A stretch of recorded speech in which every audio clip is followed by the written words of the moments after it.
Yeah, this is case number 57 on the calendar in the matter of Whitley versus Clow. Parties have been sworn in, Judge. You may be seated. Sir, have a seat. You're welcome. Mr. Whitley, according to what I've read, you and the defendant were boyfriend and girlfriend, and there came a time when you suggested to her that she consolidate all of her credit cards into one loan. Correct. You did a consolidation loan for her. Correct. It was from her Wells Fargo loan to my credit card. And it was your understanding that she was going to repay that loan. That's correct. Why did you make that consolidation loan? Well, the reason why we did that, we often talked about getting engaged and then soon to become married. And so she has an expensive car, and then she also had a high-interest loan with Wells Fargo. What was the interest in her account with Wells Fargo? It was about 24%. And I was offered a balance transfer at 4.9%. So we talked about the best way for her to reduce her debt, because I'm a student right now. I have plenty of my own debt, so we're trying to take care of hers.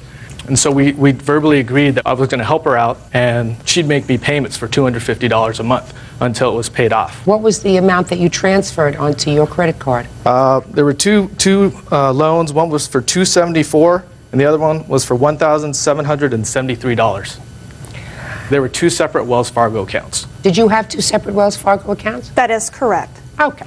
In addition to that, she really didn't have enough money, or she had money, but she didn't have extra money. And so what I did is I put her as a signer on the account for emergency expenses. And the emergency expenses that I have shown here is for coffee. Well, that was stupid of you, sir. Don't get me involved with that. Okay. Now, did she make any payments? Yes, she did, Your Honor. I have two copies of two checks that Let she me wrote see to them, me. please. And I also have the deposit, my statements from my accounts.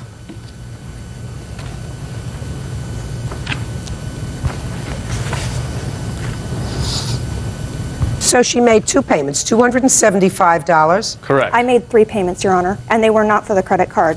They were to help him out. Your Honor, you can see one of those. Just a second. You made 3 payments. That is correct. Okay. One for $275, one for $250. And check number 1106 in the amount of $330, which posted my account on September 3rd of 2001. $330. And you gave that money to him for what reason, Miss Clow? I flew to Hawaii for his birthday. Those payments were a reimbursement for me going. Since it was his birthday, I was going to pay for my plane ticket out there and for the hotel. We also stayed in Kauai. Which I paid for. Which I paid him back for. Just a minute. No. No. I don't buy that story. But I'll listen to the rest of your tale. Go ahead. I'll listen to the rest. Okay, first of all, there was no verbal agreement made. He did this of his own free will.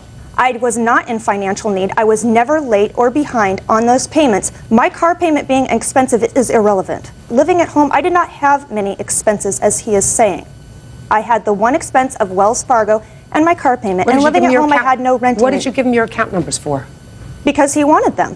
What do you mean because he wanted them? Well, first of all, we were dating. My mouth is still moving. I don't understand because he wanted them. You say a lot of things in a relationship. You say you look great, your hair never looked better, where do you want to go for dinner, but not give me your credit card account number, babe. Can I explain? Yeah. Explain it to me so that I understand it. Okay. The reason that I gave him the credit card is because he suggested to me that he would pay that balance.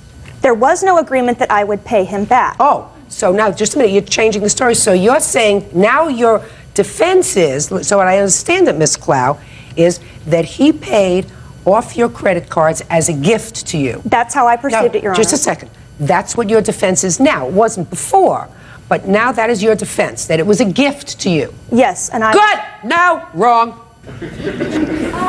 Wrong. I don't buy that for a minute. Real cases, real people.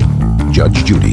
Walt Whitley says ex-girlfriend Sarah Clow transferred a balance to his credit card and now refuses to pay. Now, you have a counterclaim, let's get to it, for a return of your PlayStation and games. That is correct. Why don't you tell me what the counterclaim is about? I purchased the PlayStation on December 5th of 2001 for myself and him to share. He refused to return it after we broke up. Since I never lived at his residence and that's where the thing was, I could not go in and get it. Now I'll hear you. PlayStation and games. Well, I was in Hawaii for my rotations, and I was going back to Reno for Christmas. Sarah met me in Reno, and so she spent Christmas with me. She gave me the PlayStation for Christmas as a Christmas gift. I have a card here dated 12/4/01 saying, I hope you will get something in Reno that you really like. And so you can ask her what she got me for Christmas then. Well, she got you something and put I it in your did. house. She got something and the PlayStation was put in your house in December, is that right? That's in Reno, and I took it back up to Portland where I live. Okay. And when did you finally break up? The third week in January, Your Honor. Okay, and between December 5th when you bought this PlayStation, that's when you said you bought it, right? I have the receipt to prove it right here. I don't doubt that you bought it. Okay. Between December 5th and mid-January, the PlayStation remained with the plaintiff, is that right? But I was staying the night at his house, so it was in my possession, but I did not live there. Okay. Mr. Whitley, I want to tell you something. I think you should get down on your knees and look up and thank God that you got out when you did. Do you understand? Yes, I do. Thank you, Your Honor. Your counterclaim is dismissed, Ms. Clow. I find that the PlayStation was a gift and judgment for the plaintiff in the amount of $1,633. That's all. Parties are excused. You may step out. Walter Whitley appears to be kind and generous in the things that he says and does, but if things don't go his way, as in my relationship with him, he'll turn around and stab you in the back. Don't ever share credit cards or help someone out unless you sign the dotted line and you get married. And now the next case. All parties in the matter of Jones versus Jones. Step forward, please. 21-year-old homemaker Jennifer Jones is suing her mother, business owner Helen Jones, for the return of personal property, harassment, and for the cost of new car tires. Helen is countersuing for the cost of a refrigerator and damages to her mobile home.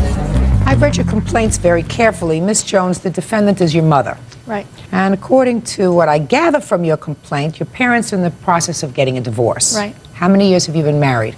24. During the course of the divorce, according to you, you sort of sided with your father. Right. You were living in a house, and who owned the house? Her and my father. You were living there with child Right. and a boyfriend. Right.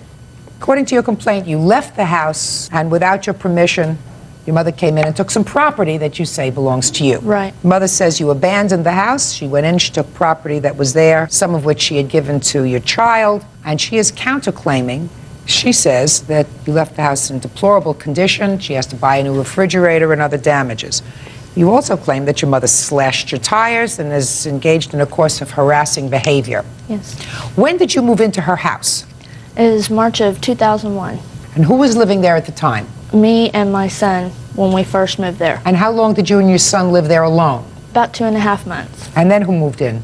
My ex-boyfriend. And how long did you, your son, and your ex-boyfriend live there? Until March of 2002. What happened in March of 2002? I left and had moved to Carthage with a current boyfriend. Okay, so you left the old boyfriend. Right. Now, when you left the old boyfriend, was he living in the house at the time? No, he moved out before I moved. When did he move out? About 2 months prior to that. What date in March of 2002 did you leave the house? It was approximately the second week of March. Now, when do you allege that your mother came in and took property? I noticed the property gone April 8th. I went in, there had been a computer missing. So 3 weeks after you moved out. Right. I didn't even actually move out. All of my things were still there. I had just been staying with a boyfriend because Why? of all the harassment and everything I was getting there at the home. All right. And what items do you claim that your mother came in and took that belongs to you? She had called me the day before Easter and told me that she was going to get a swing set out of my backyard, and I okayed that. She then called me the day after Easter and told me she had went into the house, which she had no keys to, and took a children's four-wheeler and a wagon out of the building. She took those things. Are those the things you want back? Well, and then when I got there were several other things missing also. Like what? There was a compact computer. There was a brand new Kenmore Whose dishwasher. computer was it? It was mine. I have proof where it was Clinton Todd's. Well, I have the statement that he signed and give to me that he give that to me. What else? A Kenmore dishwasher. There was a race car collection, a deep freezer, and all the rest of the Well, we're items talking that went about to- months later, Miss Jones. If you moved out and you're living with a new boyfriend, is this a new boyfriend? Yes. Well, you can't just leave it there. I left the things there. My father was staying there with me, and I left the things there for him to use until I got another place. So there was somebody else living in the house. Right. He was staying there on the weekends. Somebody else who had access to the house. Right. Is that right? Right. You acknowledge, Miss Jones, that you took the swing set, the bike, and the wagon. Yes, that's all I took. And that was, you say, because? I paid for it. It was to stay there. She met this guy on internet. He is married and he has 4 kids. I didn't buy it for his kids. I bought it for my grandson. They were to stay there whenever if she ever moved out, and she wanted to take them, and I said no. That's not true. Well, you didn't give them to her. You gave them to your grandson. Right. It's the wrong thing to do, because I know, I have grandchildren, so I know you didn't say to your grandson when you gave him the red wagon or when you gave him the bike, you can have these as long as your mother is living here and doesn't move away to live with somebody else. You didn't say that to him. No, the reason why I put that in because she has bounced from home to home, from boyfriend to boyfriend. Real cases, real people. Judge Judy. Jennifer Jones claims her mother, Helen Jones, burglarized her home and slashed her tires. Helen says she entered the trailer because Jennifer abandoned it. Now, your grandson's got to have his swing set back and his bike and his wagon, because those things belong to him. Well, the reason why that I had took them, we went to the mobile home, the back door was standing wide open. That's why I took the things, because I didn't want nobody to take the things. Okay, so at this point, those things are going to have to go back to your grandson. Okay. But your mother says she doesn't have anything else, Miss Jones. What proof do you have that she took those things? There was a statement filed with the police department there where they had retrieved some of the items that her son had went in and stolen from me, that he had stolen even some of her things that she had loaned me out of the house. Just a second. What proof do you have that your mother took any of those things? Nobody else had access to the house. That's not true. Your father The door's did. standing Shh. wide open. Just a second. Your father did. Right. He had a key to the home, right? Right, You said your mother didn't have a key. right. May I add something? Who are you? I'm the boyfriend. Well, and a step up witness. if you have something important to add, but just make sure it's important. What's your name? My name's Mark. The thing with her father, there's an ex parte between her father and her mother at this time.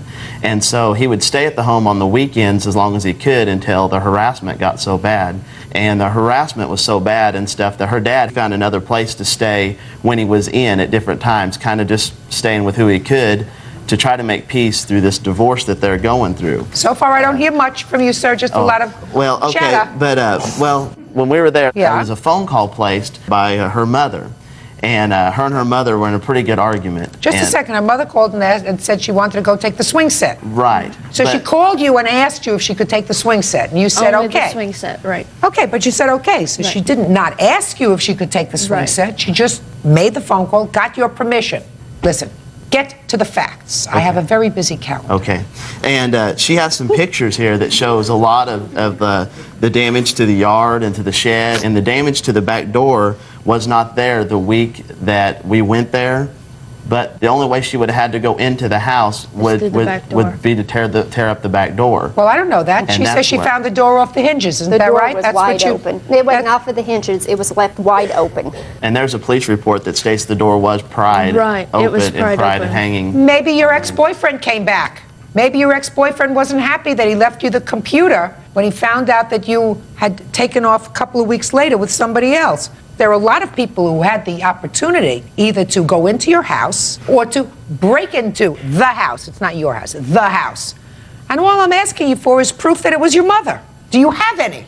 Other than that, she just told me she is the one that went in there and took some items. She acknowledged she took 3 things. Is that right? Right. Did she ever acknowledge she took the computer? No. She ever acknowledged she took the dishwasher? No. She ever acknowledged she took the race car collection? No. How old are you? 21. How old is your son? He's almost 2. Is the person that you were living with in the house that child's father? No. This man certainly isn't the child's father, No. is that right? Right. Listen, you have a child. That child is entitled to have a certain amount of stability.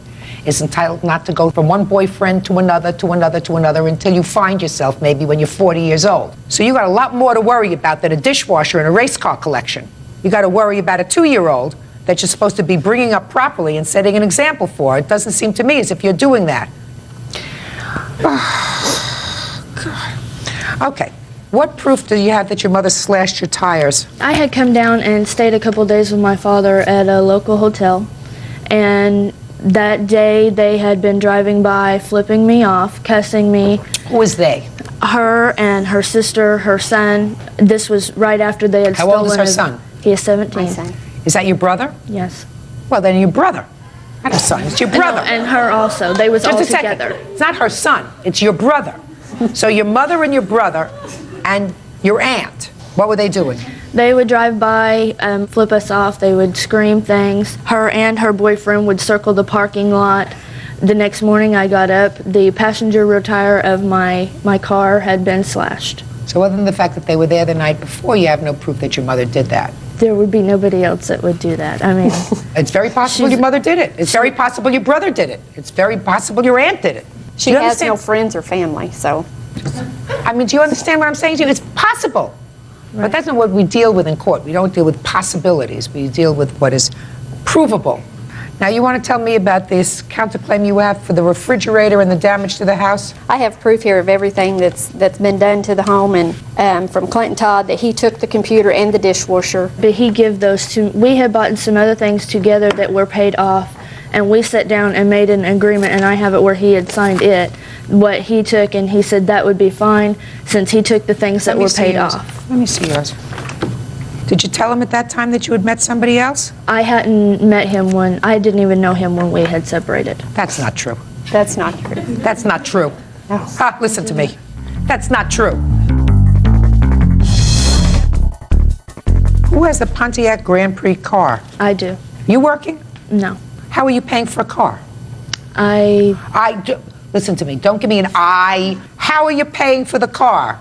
was working for my father. But you're not working now, and you didn't work last month. How did you make the last 2 payments on the car? I made those payments. Baloney. Baloney. All right, show me the refrigerator. I mean, that's the main thing that we're talking about. Okay, there's the refrigerator. I also have other pictures where there's other things tore up. You don't know who did that either because the house No. was When- open. Right, Right. Oh, she's a slob. yes. She's a slob. I have the pictures of what they done to the house when I'm they just showing, went in. just a second, I'm not even looking at the damage to the house because I can't tell who did the damage to the house because the house, according to your mother, was open. Right. So we don't know who went into the house. Right. Right? Could have been your soon-to-be ex-husband. It could have been Mr. Todd who got angry when he went to retrieve his stuff. Just like I said to your daughter, you need proof. I don't need any proof for this. This is pretty disgusting. Whoever left the refrigerator in this condition, really just a pig. But we don't know whether your daughter was the pig or your husband is a pig. It could be that your father's a pig. It's either one of the two of you. Either you're the pig or your father's the pig. But since we can't prove that you're the pig, I can't award your mother any money on her counterclaim. So your mother is going to see to it that your son gets back his swing set, his bike, and his red wagon. The remainder of the complaints are dismissed. That's all. Parties are excused. You may step out. Now, this is case number 117 on the calendar in the matter of Ross versus Joseph. Parties have been sworn in, Judge. You may be seated. All right, Miss Ross, you claim that the defendant, who was an ex-boyfriend of yours, owes you for a whole bunch of stuff. Correct. Some of it dates back to 1999. That's a motorcycle that you purchased. It was his motorcycle he was supposed to make payments on. We're going to leave that for a moment. All right. When did you and the defendant break up? Give me the date when you no longer were seeing each other as boyfriend and girlfriend. Probably December of last year. Now, according to your complaint, the major loan that you made to him, discounting the motorcycle, was when his father died. When was that? August of last year. So what was your involvement with him in August of last year? Well, his family came to me, and I was close with his family. But you weren't with him? No, we were still together. You were still together. While you were still together, as a couple, his father died. Correct. And his family came to you and said what? Well, basically, Alex came to me, and based on their families getting together, they were a little short on money on paying for funeral expenses. What did he say? He said he needs to borrow some money. They were expecting to get some money from the father's account, but it hadn't come in. And as soon as it came in, he would give me the money back. How much did you give him? $1,500. Is that correct, Mr. Joseph? Yes, Your Honor, it is. Did you give her back the money? No, she never asked for it back, Your Honor. Well, she's here. She's asking for it. She had just told me not to worry about it. The family was in a tough spot. I did not come to her. She offered it to me. Well, tell me your version of how that came about. My father had died. We were $1,500 short of the funeral expenses. Who's we? My family. Give me the members of your family that were short. Myself. I mean, my aunt. It's not. He's not married or anything. My dad wasn't married. It was more about just my loan, I guess, not my family's. You are She came- what? Repeat that again. Your loan. Well, okay, if you want to put it that way. No, you just put it that way, sir. You just said it was my loan. She came to me with the offer. Isn't that what you just said to me? It was my loan to pay for my father's funeral. That is what I just said to you. Right. Now, did your father have an estate that was ultimately settled? No. Everybody dies with some money in the bank, sir. What happened to the money that he had that was in the bank? He had $5,000 in the bank. Right. What happened to that $5,000? Look at me. It went towards the funeral expenses, Your Honor. It was $7,500 total. $7,500 total, and he had $5,000 in the bank, and I'm sure you're fudging it just a little bit. So how much did you pay? I paid $1,000, and Miss Ross paid $1,500. How many children are there? Myself, and I have a stepsister and a stepbrother.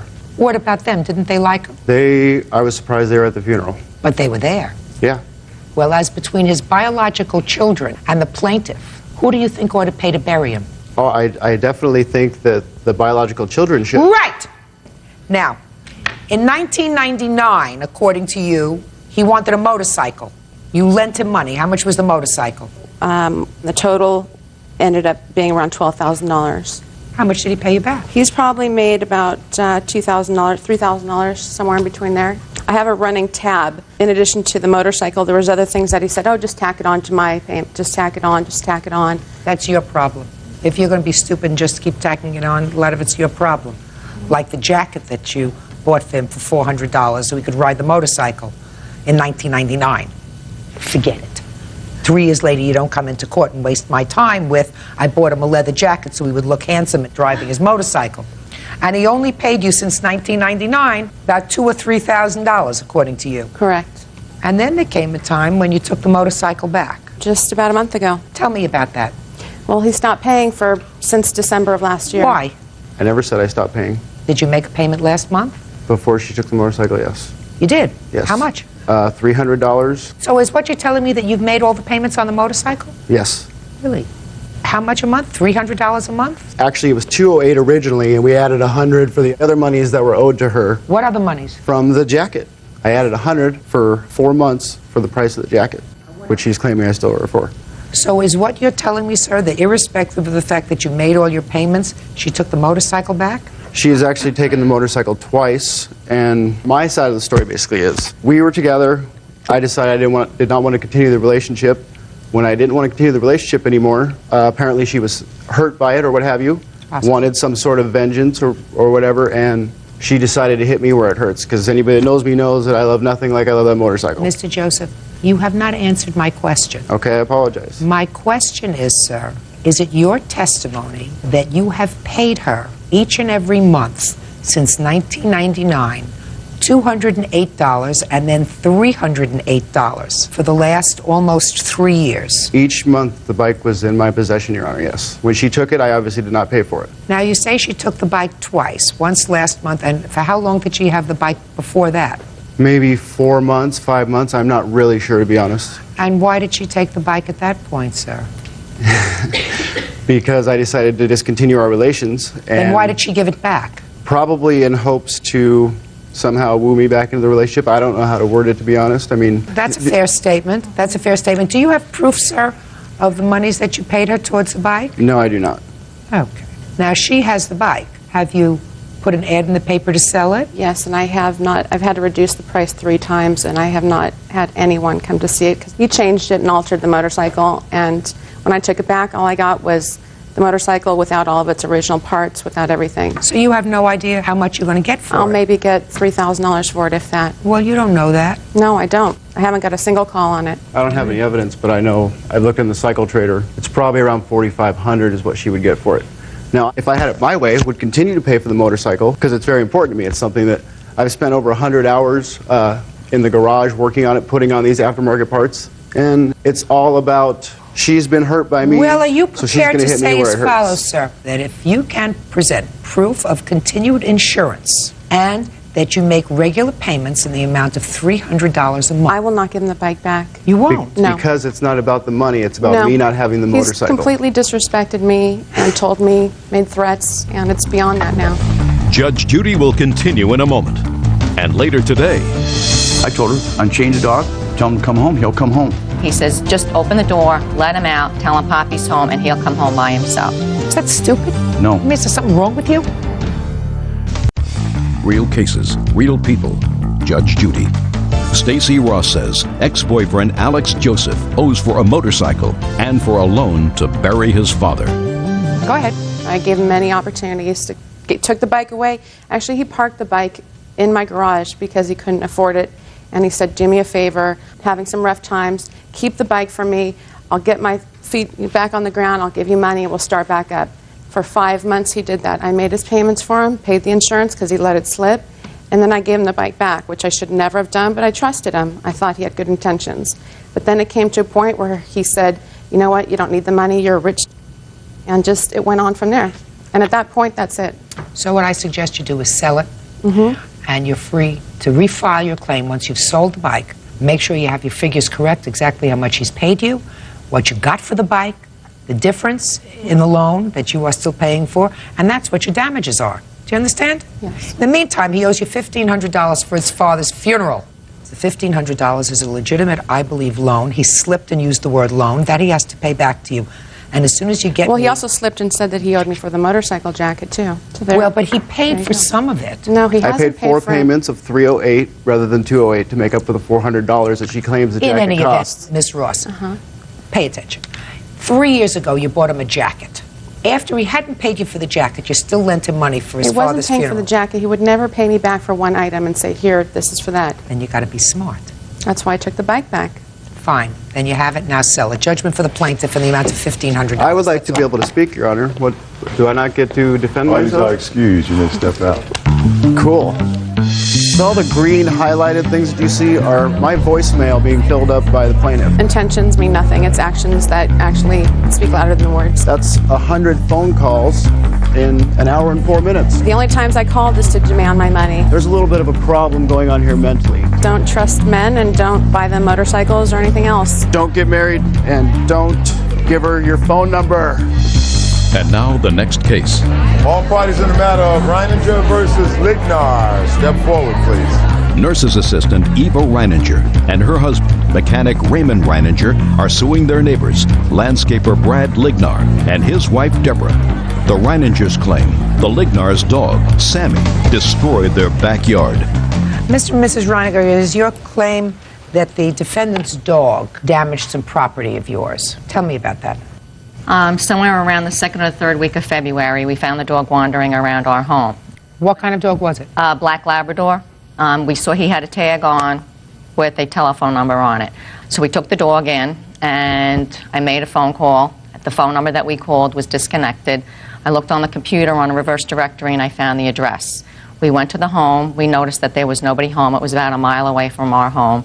And we had left a note that we had found the dog. And you kept the dog in your house? In our backyard. We have 2.5 acres fenced in. 2 or 3 days, we kept going back to see if anybody was there. We had also called animal control to let them know if anybody phoned in that they had a missing dog, that we had him. Finally, on a Monday, I had gone by the house again, and there was a car in the driveway, and I asked them if they were missing a dog, and Mr. Lignar said, yes, you have my Sammy. And they have a big fenced-in yard, and he said, our problem is he keeps jumping out. At that point, I said, would you like to come and get him? He says, well, where do you live? I said, about a mile down the road.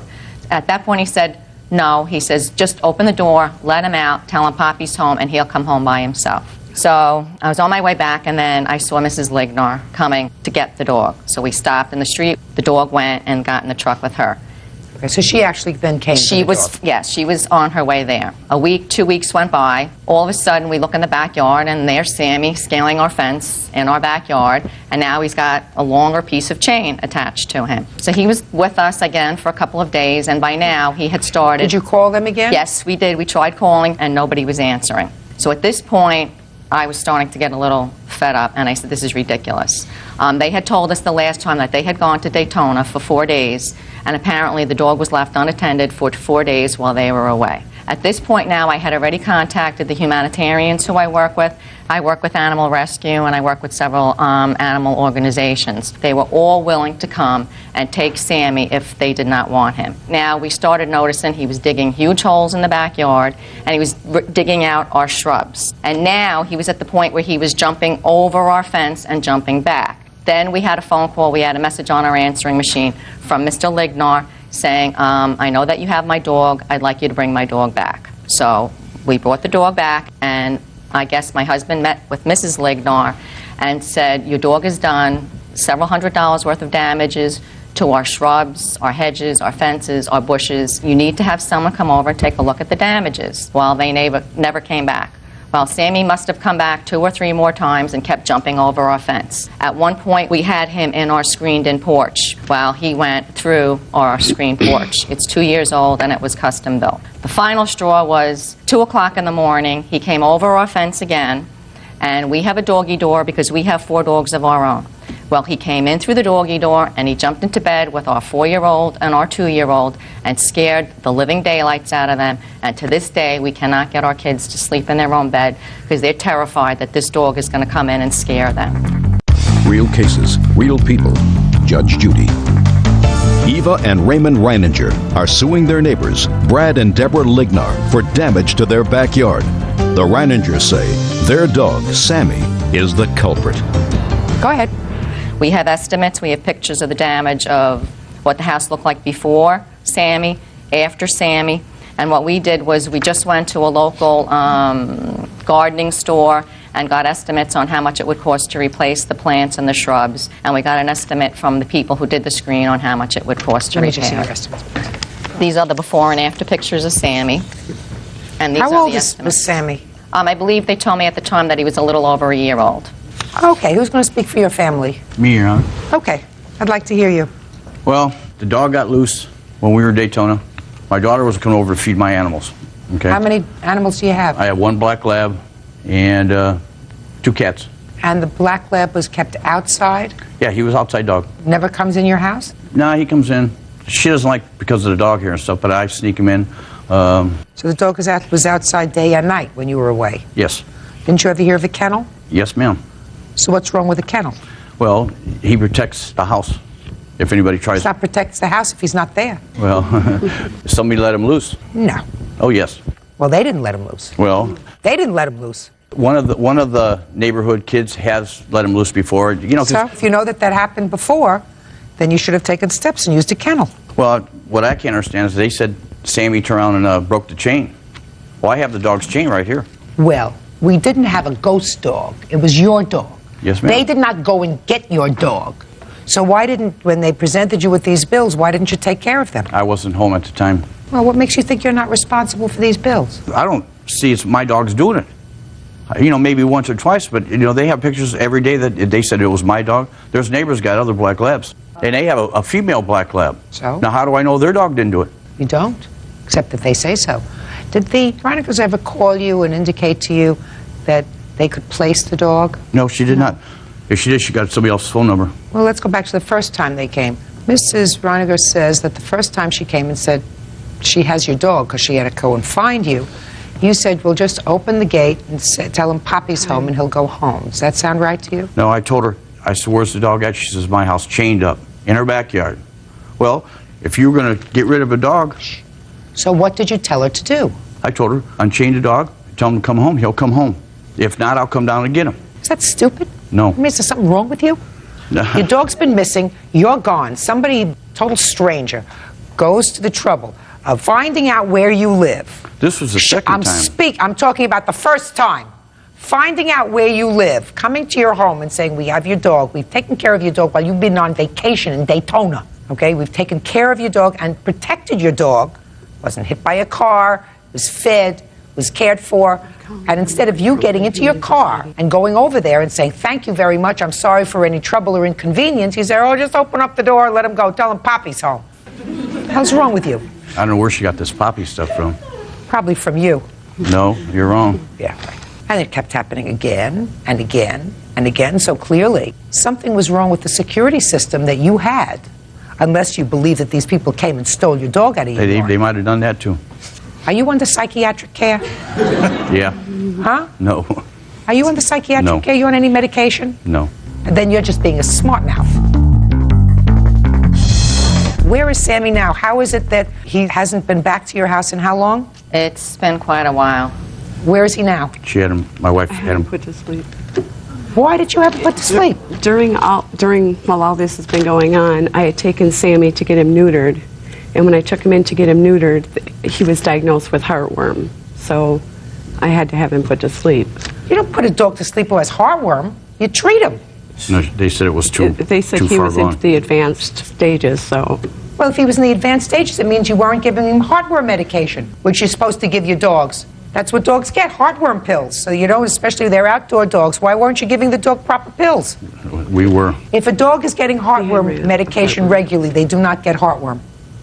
Unfortunately, Mr. and Mrs. Reiniger, you're only suing for $470. I say that unfortunately because these are the most irresponsible people that I've met in a long time. That's just damage to your yard and your property, and not for the trauma that Sammy caused when he just came into the room. He didn't hurt your children, but he came in the middle of the night. Your lawsuit seeks $470. Judgment for the plaintiff. Don't get any more dogs. Parties are excused. You may step out. Order. All rise.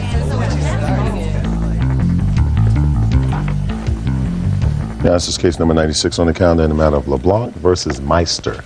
Parties have been sworn in, Judge. You may be seated. Yes. Ms. LeBlanc, the defendant's 17-year-old son, he is 17 now, Yes, ma'am. has been living with you for the last 15 months. Yes, ma'am. And you believe his mother should be contributing to his support. Yes. His mother says he should get a job or something. So tell me how it came about that Mrs. Meister's son came to live with you. Okay, Your Honor, in February of 2001, I was coming home with my children in the van, and I saw this young guy walking on my street in the dark, and I stopped the van. And I said, "That's Steve." And he came in, and I said, "Are you okay?" And he said, "I think I just got kicked out." And I said, "Oh, you want to come home with me and talk about it?" And he said, "Yeah." And we went to my house, and he showed me some marks that a belt had made on him. And he collapsed in my arms crying. And I have 4 sons of my own. And he was friends with one of my sons. Is that how you know him? Yeah, he was one of my son's best friends. Okay. So he came to my house, and I said, "We need to make sure your mom knows you're okay today, that you're safe tonight." So we called her to make sure she knew. And Who then called her? I had Steve call his mother from my house to let her know that he was safe that night. And then he went to, I got my kids together, and I said, "Steve needs a place to live. Yeah, I'm your mommy, this is your home.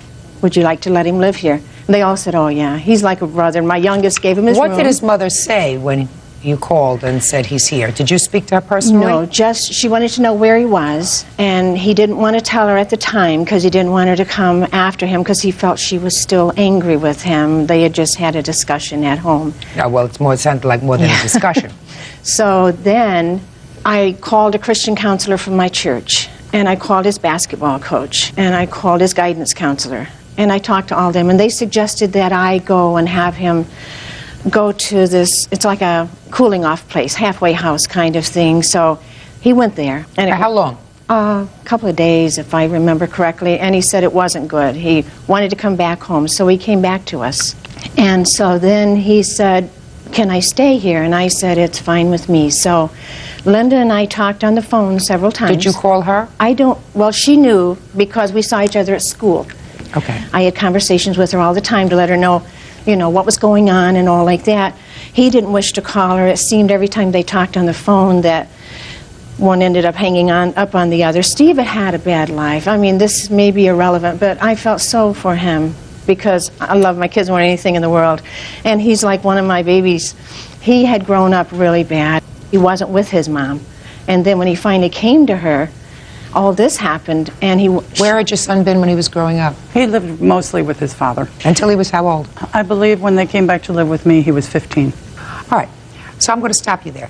He has been with you now constantly for about 15 months. Yes, ma'am. Did you ever take any legal steps to keep him in your home? When Steve came to me, I was a recovering breast cancer patient for only a couple of months, and I wasn't really able to do anything that required a lot of energy and effort. But I did talk with Linda on the phone, and she said, "I can't handle Steve. You have 4 sons. You obviously know how to deal with boys. If you want him, you can have him." She gave me a paper notarized. Can I see it? Yes, ma'am.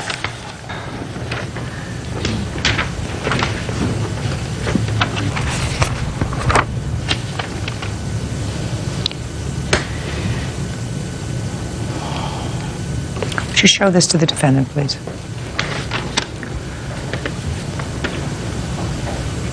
Yes, thank you. All right, so now we have an agreement, and it is dated a month after he came to live with the plaintiff, and you give permission to Mrs. LeBlanc to make all medical decisions with regard to your son and his educational needs. Correct. You do indicate that whilst he is physically residing with her, his home of record shall be yours. Correct. Why is that? Because I never looked at this as a permanent situation. This was only to be a temporary situation. In my opinion, it would blow over within a matter of weeks that he would come home. But he didn't. But he didn't, no. What steps did you take to have him return to you? I did make police reports reporting him as a runaway, which they said was not against the law. I could report him as a missing person, which I didn't. When did you make a report that he was a runaway? Twice, once in November and once in February. Did you go to court to have him return to you? No, I did not. I did not go to court. Oh.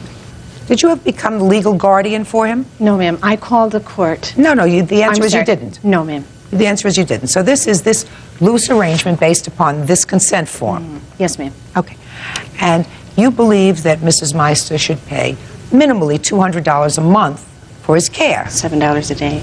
Well, I understand what it is. Yeah. I understand what it is, and I'd like to know your position, Mrs. Meister. I do not feel that I owe the money or that I should pay for the money. First of all, we're not talking about a 10-year-old that ran away from home. We're talking about a 16, almost 17 years old at the time.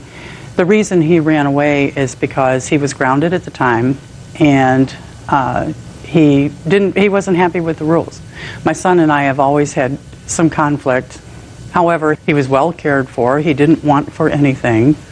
I gave him 4 different options, 5 actually, to this situation. Number 1 was to come home. Number 2 was to return to a Christian boarding school that he was in for 2 years. Number 3 was to live with my brother and his wife, who had offered. 4 was to live with his grandmother, who had offered. And 5 was returned home to his father, which he did not want to do, and I personally did not want him to do.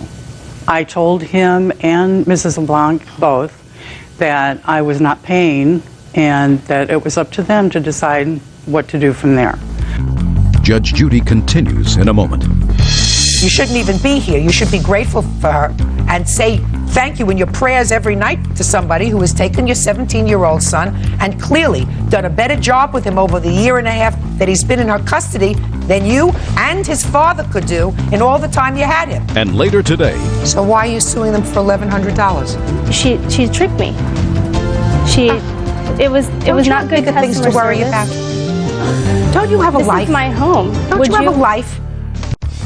Real cases, real people. Judge Judy. Gail LeBlanc says, when Linda Meister's son, 17-year-old Steve Gwynn, ran away from home, she took him in. Gail wants Linda to pay for 15 months of child support. Do you get copies of your son's report card? No. You do? Yes, ma'am. In the 15 months that he's been living with you, can you tell me how he's been doing in school? His grades have gone up and up. He just graduated with honors. And when he came to me, he was doing pretty badly in school. He said he had never had help with homework, and I do that So he kind of graduated thing. from high school? Yes. Your Honor, Yes. I have a copy of his previous report card just prior to him running away from home, and it shows that his grades were not bad. I'll take a look at his report card. Thank you.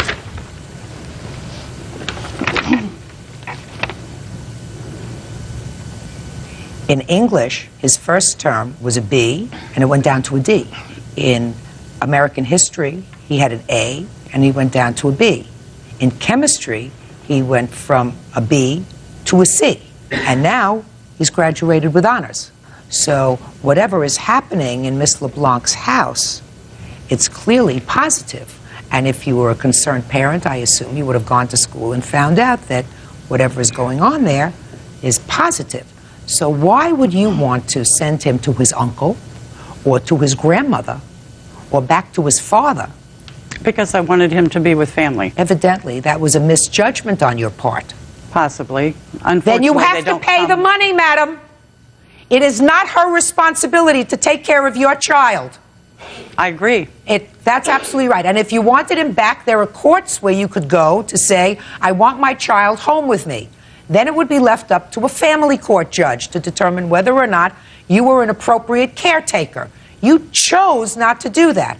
You chose to let the situation progress for 15 months and to wash your hands of the responsibility financially. Well, you can't do that. Your When Honor, your child was with his father, did you pay child support? I sent money. Did you pay regular child support? No, I was not ordered to pay child support. You don't have to be ordered. Nobody has to order you to pay child support. You pay child support because you have a child. I sent money for other things, Your Honor, to help with clothing, to help with anything. When he needed. came to you, did his father pay child support? No. Did you ever take him to court for child support? We had, actually his father is the one who has custody of him. What was the agreement? That his father wouldn't pay any child support for a 14-year-old?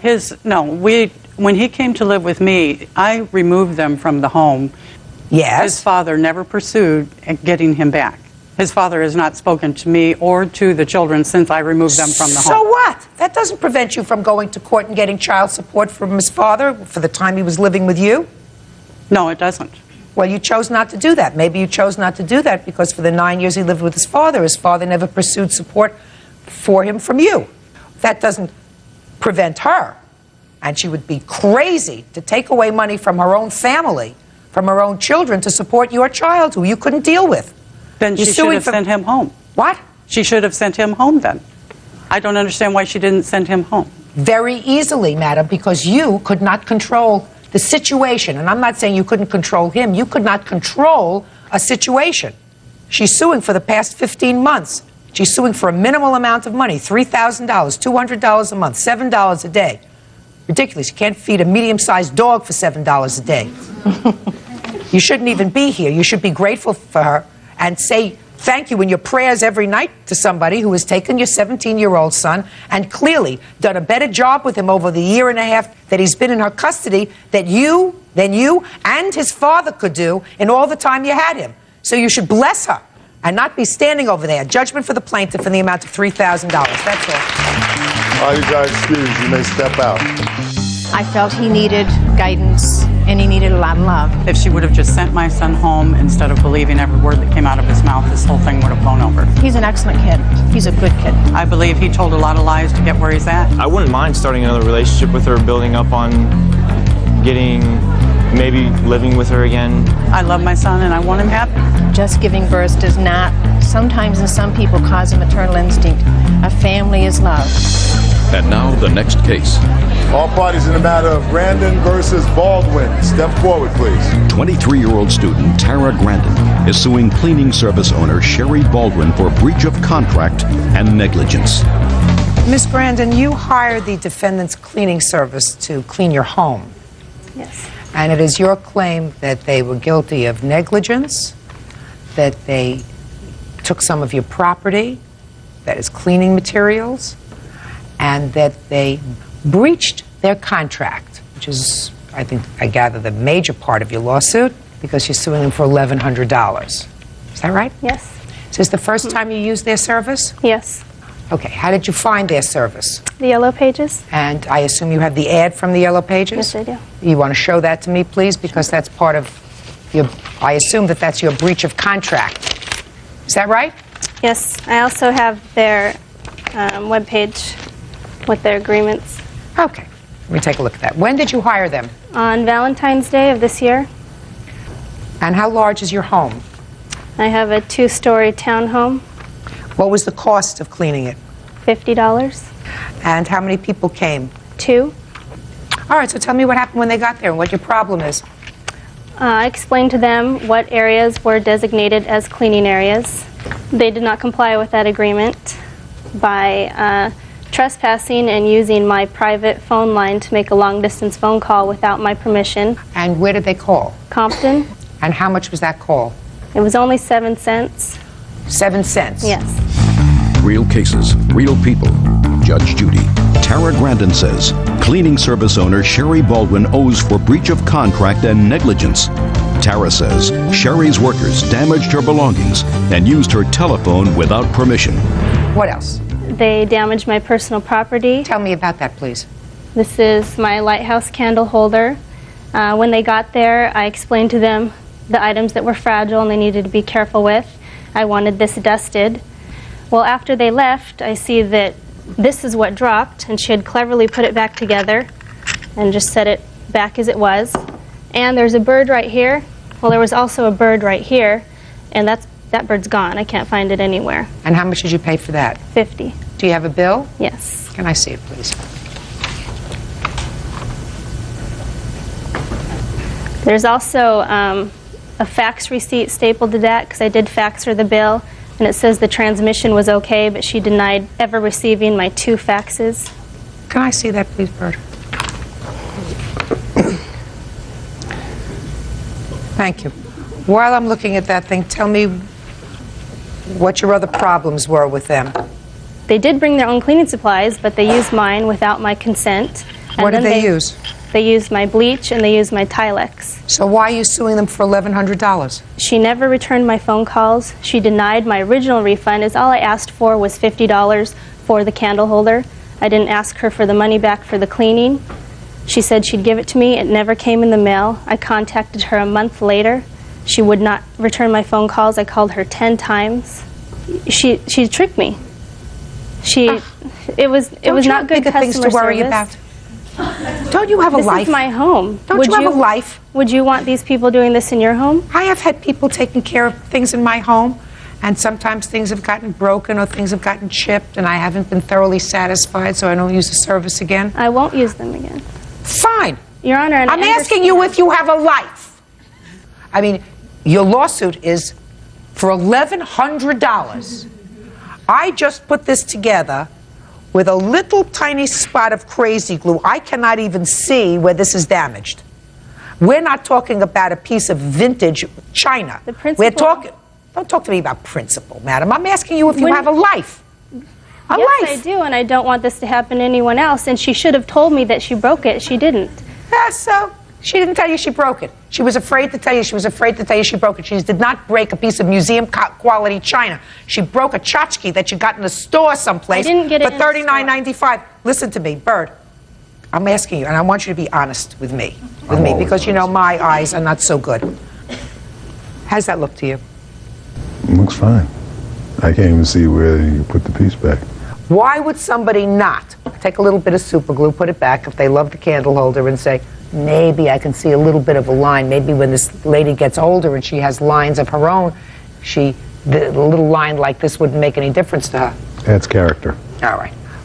Are you the lady who dropped this? I didn't drop it. Did the other lady drop it? I'm not sure because I couldn't even communicate with her. Why? Because she was Spanish speaking only. And it does state that they have English-speaking staff. I couldn't even give her directions as to what to do. She didn't know what I was saying. Is that worth $1,100? Your Honor, punitive damages should be awarded to punish the defendant for her wrongdoing, to show her that this shouldn't be done to anyone again. You have to get a life. You have to get something important to worry about. You have to get something in your life that's important to consume your passion. This is nonsense. It was a gift from someone who is now deceased, so it is important to me. Listen to me.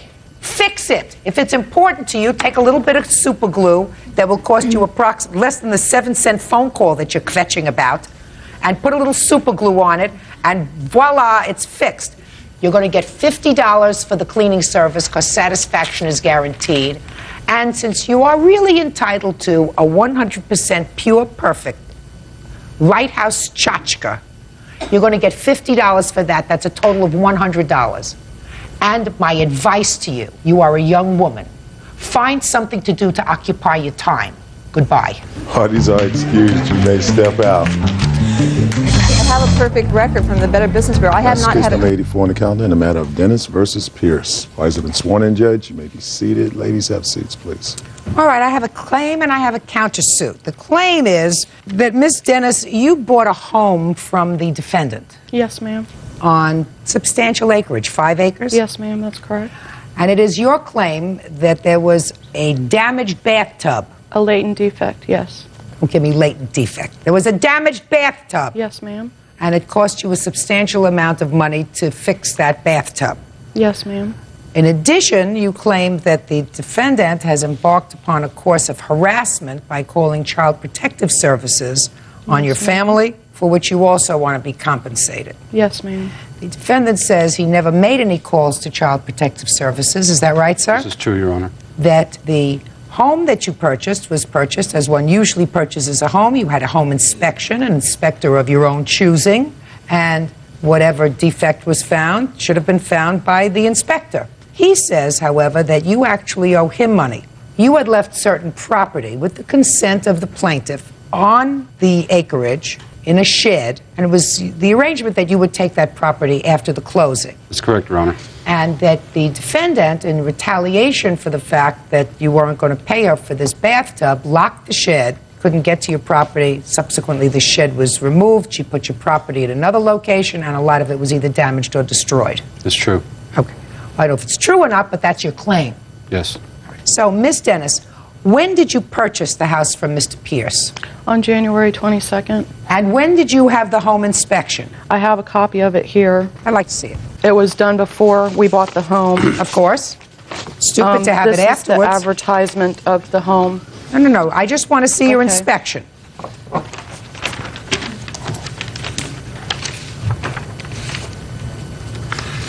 Your Honor, it claims 2 full baths, and being how one of the tubs was damaged, it was only considered 1.5 baths. Is that what you're trying to tell me? That because the home was advertised 2 full baths and there was a crack in one of the bathtubs, he misrepresented the home to you? Yes, ma'am. Oh, you get a life. Bird, would you buy a house where the report of findings said, visible evidence of wood-destroying organisms observed, wood rot and subterranean termites, wood rot, subfloor, under bathrooms, says damaged, tub, shower, and walls, damage, deterioration, noted at tub, plastic tub, cracked right front corner. All right, let me hear your claim with regard to this bathtub, madam. The bathtub was cracked all the way in the middle of the tub. It was hidden with a decorative non-slip strip.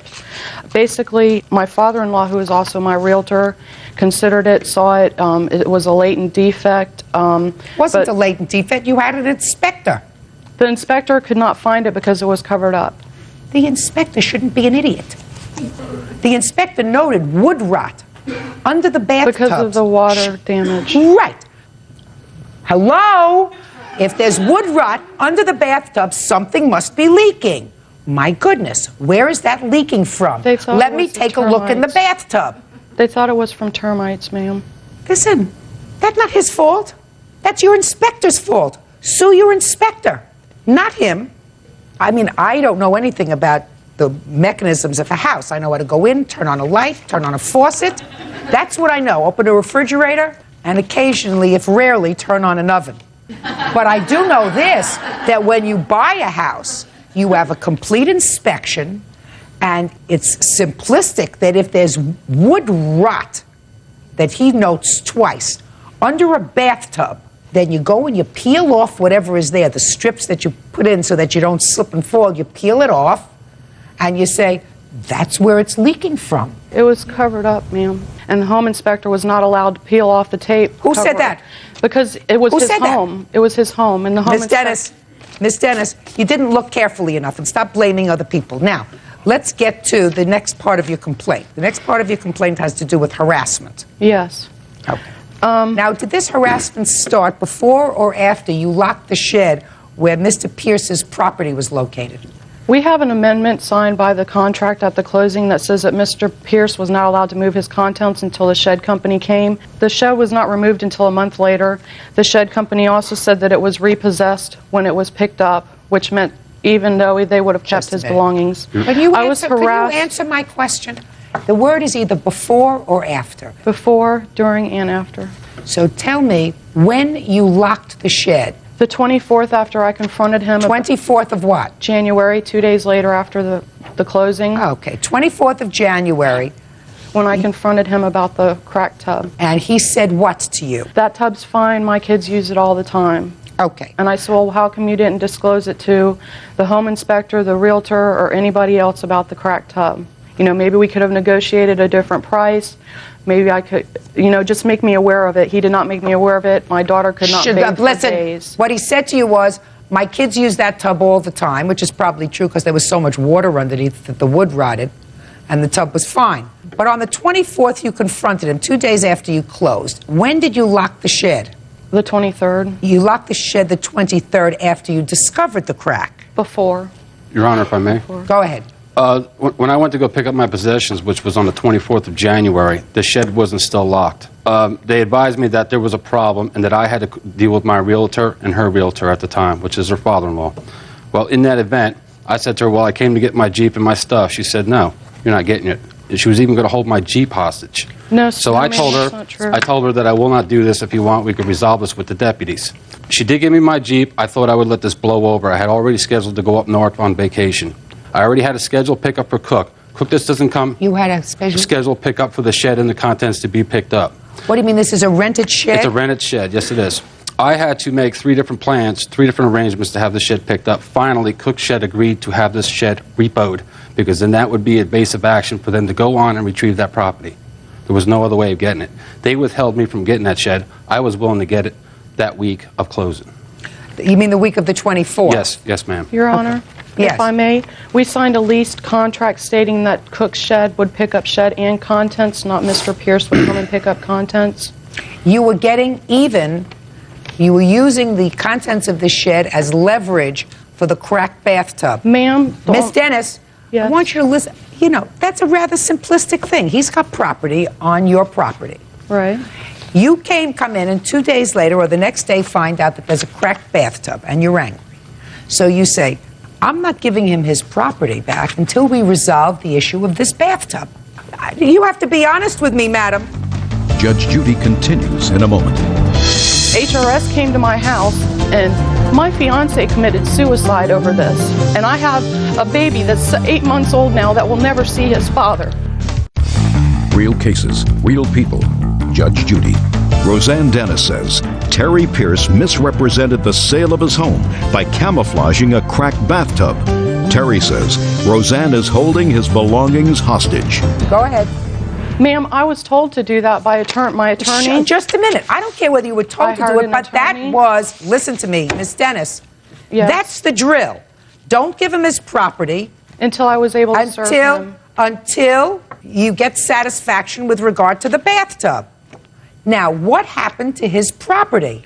Ma'am, the thing of it is that I was told that basically he would not give his address to my realtor or his realtor or anybody else so we could find him so I could serve him court papers. I had to hire a private investigator to try and find out his address because he wouldn't disclose it to anybody. I wanted to do this the civil way. I didn't want him on my property. I was scared of Mr. Pierce. I had to buy a gun. My fiance, HRS came to my house, and my fiance committed suicide over this. And I have a baby that's 8 months old now that will never see his father. Your fiance did not commit suicide over this, Miss Dennis. We were harassed by HRS. Miss Dennis. We were harassed by HRS on the same day that the sheriff came to look for his property, and he was not there. HRS came. Miss Dennis. That was a coincidence. Miss Dennis. If you've deluded yourself into believing that your fiance committed suicide over this cracked tub and everything that came from it, you are doing nothing more than deluding yourself. It caused a lot of problems between us. It may have caused a lot of problems between you, problems that I'm certain existed before. Certainly the same bathtub happened to you. You did not commit suicide as a result of this cracked bathtub, and neither did your fiance. And neither did your fiance. My fiance did. He was scared that he was going to lose our baby. He didn't know anything about protective services. This was his first child. Listen to me carefully. Nobody took your child from you, correct? No. Nobody took the child out of the house, Miss Dennis. My fiance did not understand that, Your Honor. He thought protective services would continuously bug us.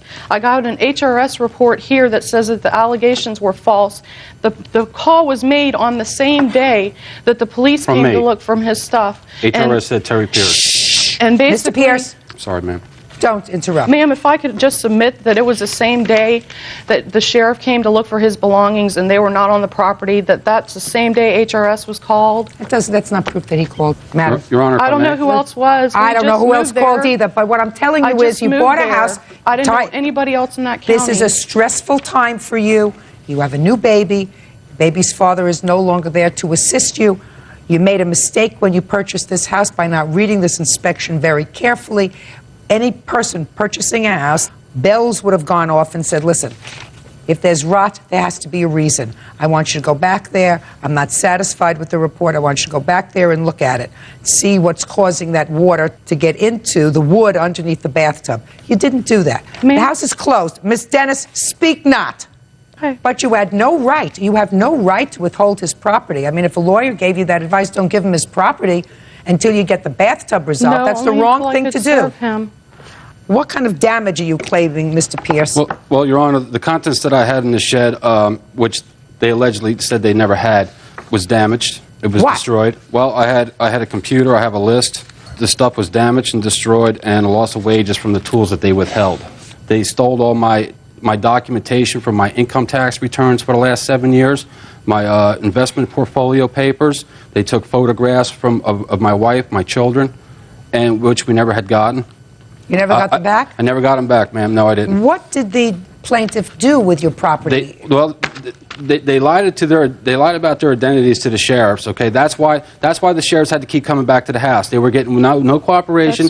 They lied Just a about who second. they were. I asked you a question. I said, what did they do?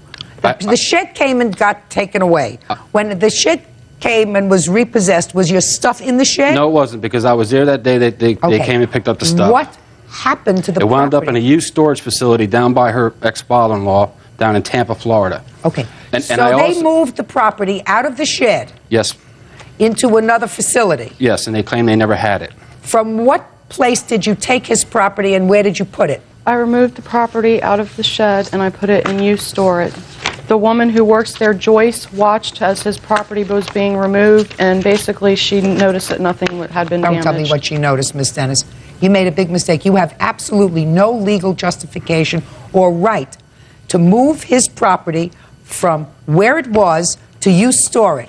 And if anything happened to that property from the time he put it in there until the time he finally retrieved whatever he retrieved from you store it, you are responsible. There is no legal right that you had to move it.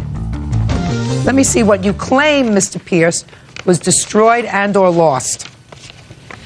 Here's a list from the sheriff's department, and here's some paycheck stubs as of last week. I'm not interested in paycheck stubs, Well, sir. that's part of the loss. I'm not entertaining the part of the lawsuit that indicates that Okay. they withheld tools and therefore you couldn't work. That's iffy, at best.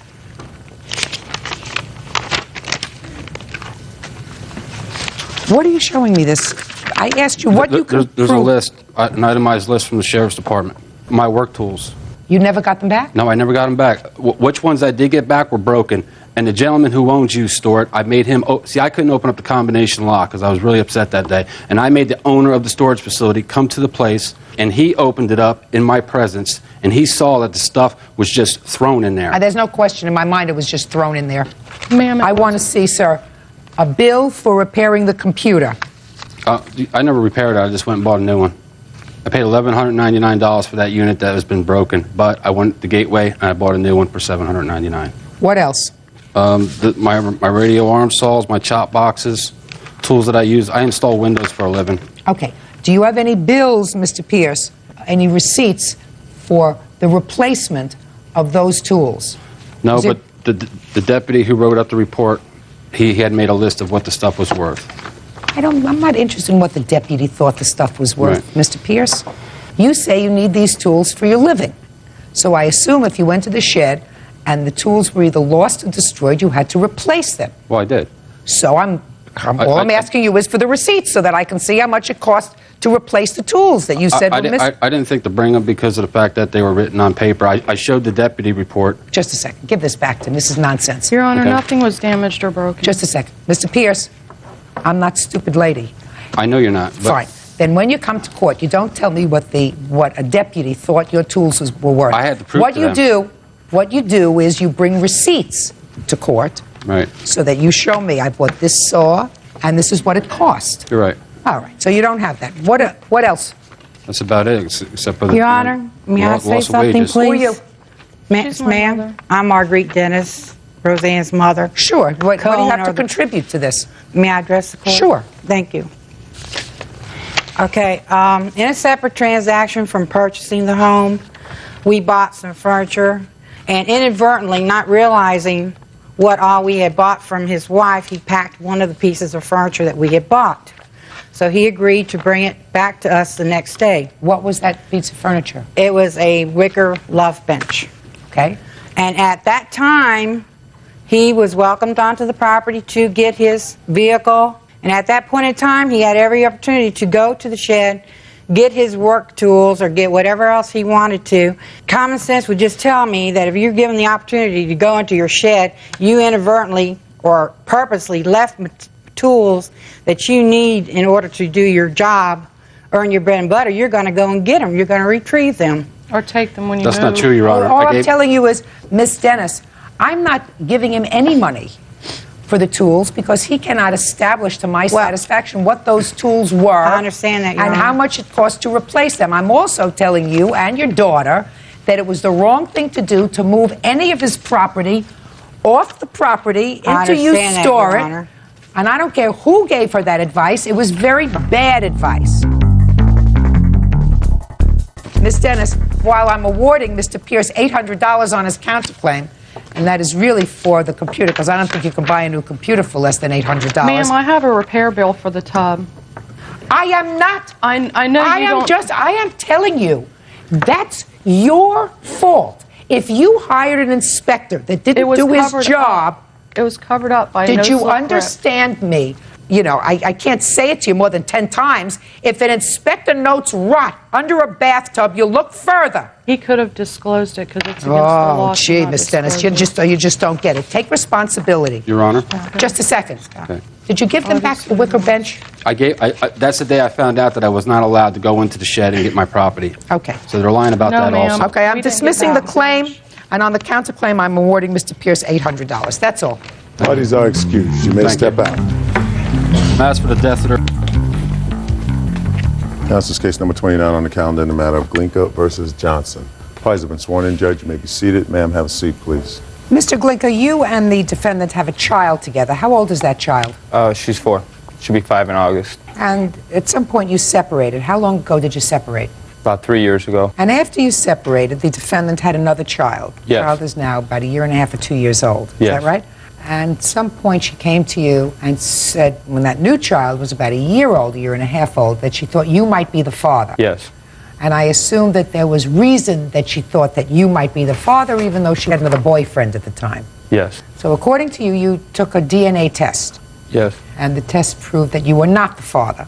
You had originally agreed, according to you, that you would share the cost of the test with the defendant, but then you changed that she would pay for the whole test if you were not the father. She didn't pay for anything, and you want to be reimbursed because you paid the bill. That's what the case is about. Yes. What prompted you, Miss Johnson, to tell Mr. Glinka that this new child might be his?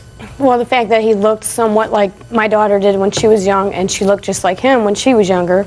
And just the timing when I got pregnant, the time I was with him, and the time I got pregnant, it just came together. And I thought about it. You had another boyfriend at the time. Right. Did he take a DNA test? No, he didn't. He never did? No. Why not? We just assumed that our son was his and not Steve's. Well, now that you know it was not his, doesn't he want to take a DNA test? No. Are you still with him? No. You're not with him anymore? No. Does he pay support for that child? He's supposed to, but he doesn't. Did he admit paternity of that child in Yes, a court? he did. Well, not in court. It went through the hospital, and they established it through the hospital. You got to keep your date book more accurate, Miss Johnson. In any event, what responsibility do you think, madam, that you have to pay for this test? Responsibility. Responsibility? Well, I asked him to take the test because I did think that my son was his, and he said he did not want to because he did not want to pay for another child support for another child because I was initially going down to file for it. Against whom? Him. You were going to go and file for child support against him? Right. Even though you had another boyfriend? Right. Okay, so I'm waiting. Go ahead, finish. And like I said, I initially thought it was, his. So we talked about it and we agreed I pay half, he pays half, and that was the agreement. But then he changed it to if he was not the father, I had to pay the full amount back to him. Well, did you agree to that? No. But you agreed to pay for half? The half, yeah. So why didn't you pay for half? At the time, I lost my job right after we agreed and was unable to pay for it. So you acknowledge that you owe him for half the test? Half the test, yes, but not the full amount. All right, now, Mr. Glinka, why do you think, sir, that she should pay for the whole test, where your initial agreement was that you would each pay for half? Our initial agreement was that if the baby was mine, she would pay half, I would pay half. If the baby wasn't mine, then she would pay me my half back. That's not what you say, or it's not what she said. You both seem to indicate that at first you were going to share the cost, but after the test was taken, you said to her... No, right at the beginning, we had an agreement that we would each pay half. If the baby was mine, then that would be it. Later on, the DNA diagnostic testing started calling me, telling me that they wanted the other half of the money. I called her, asked her why she didn't pay her half. She said she don't have the money. I was like, all right, I will pay your half. If the baby's not mine, you pay me the full amount back. I said after the test was taken, you changed the agreement. That's what you just told me. Yeah, because she didn't pay her half. After the test was taken, you changed the agreement for the whole test. Now, Mr. Glinka, at the time when this child was conceived, was Miss Johnson living with somebody else? No, she was, yes, she was. Yes, she was. She was? Yes. And you were still seeing her? On and off, yes. And you were still intimate with her? Yes. You see, now, if you hadn't been intimate with her, sir, you wouldn't have to worry about paying your half. I know. Right? I know. Right? So I don't feel so sorry for you, sir. We understand each other? Mm-hmm. She has to pay for half the test. Judgment for the plaintiff in the amount of $270. Listen to me. If you don't have an order of filiation legally declaring somebody to be the father of this child, then they are not required to do anything. And if I were you, I would take a quick hopscotch down to the family court or the local domestic relations court, file an appropriate case, and then have your current boyfriend or the person you think might be the father of this child tested. The child, I don't care about you. The child is entitled to know who the father is for a lot of reasons, including medical history.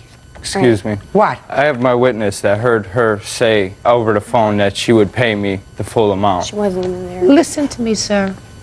Listen to me very carefully. If all you could do was mail it in, then I would say to you, well, she should pay the whole test because she was just harassing you. You got away clean for $270. Under the circumstances, I would count my blessings if I were you. You got it? Good. That's all.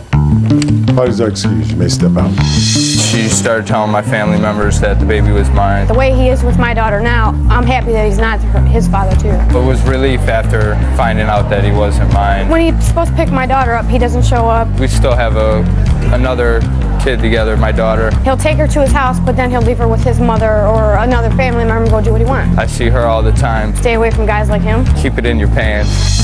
And now the next case. All parties in the matter of Sullivan versus Saylor. Step forward, please. Bartender Cheryl Sullivan is suing pipefitter Flores Saylor for the return of a down payment on a car and harassment. Cheryl says Flores scammed her into buying a lemon. Miss Sullivan, you purchased a used car from the defendant. Correct. And it is your claim that the car came with a 90-day money-back guarantee. Yes, it did.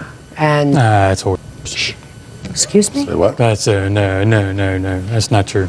Bird, would you take him outside and let's have a discussion with him? If he Sure. can behave himself, then you can come back inside. If he can't, I'll rule in the plaintiff's favor. Will do. Very good. Judge Judy continues in a moment. The joke was 30-30 warranty. 30 feet for 30 seconds. Which one ever expired first? Miss Sullivan, try answering my question. If I want joke, I'll turn on the Comedy Central channel. Real cases, real people. Judge Judy. Cheryl Sullivan says Flores Saylor scammed her into buying a lemon. Flores says Cheryl knew she was buying the car as is. My apologies. It is your claim that the car came with a 90-day money-back guarantee. Yes, it is. You drove the car for a period of time. The car stopped functioning properly. You took it back to the defendant, and you want your money back. Correct. The defendant says the car was purchased as is. As a matter of fact, he's not counterclaiming, but he said that you paid him $500 of the $800, which was the agreed-upon purchase price of the car. Is that correct, sir? Yes, Your Honor. Okay. When did you purchase this car from the defendant? I purchased this vehicle back in July of last year. When I purchased this vehicle, I needed... Just a second. I'll ask questions. You purchased it in July. July what? The actual date would be June 27th. I purchased this vehicle. Much is it, July or June? Mr. Saylor. I'm sorry. Okay.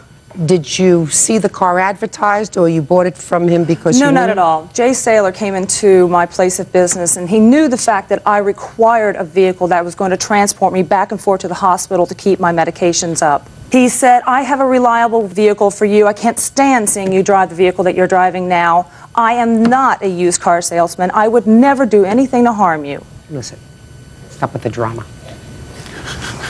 June 27th, you agreed to purchase this car. Did you go and look at it? Yes, I looked at it. Jay was working on it. Where did you go to look at it? At his home. What kind of car was it? Mazda RX-7. What year? 1986. So at the time you purchased the car, it was 15 years old. Correct. Right.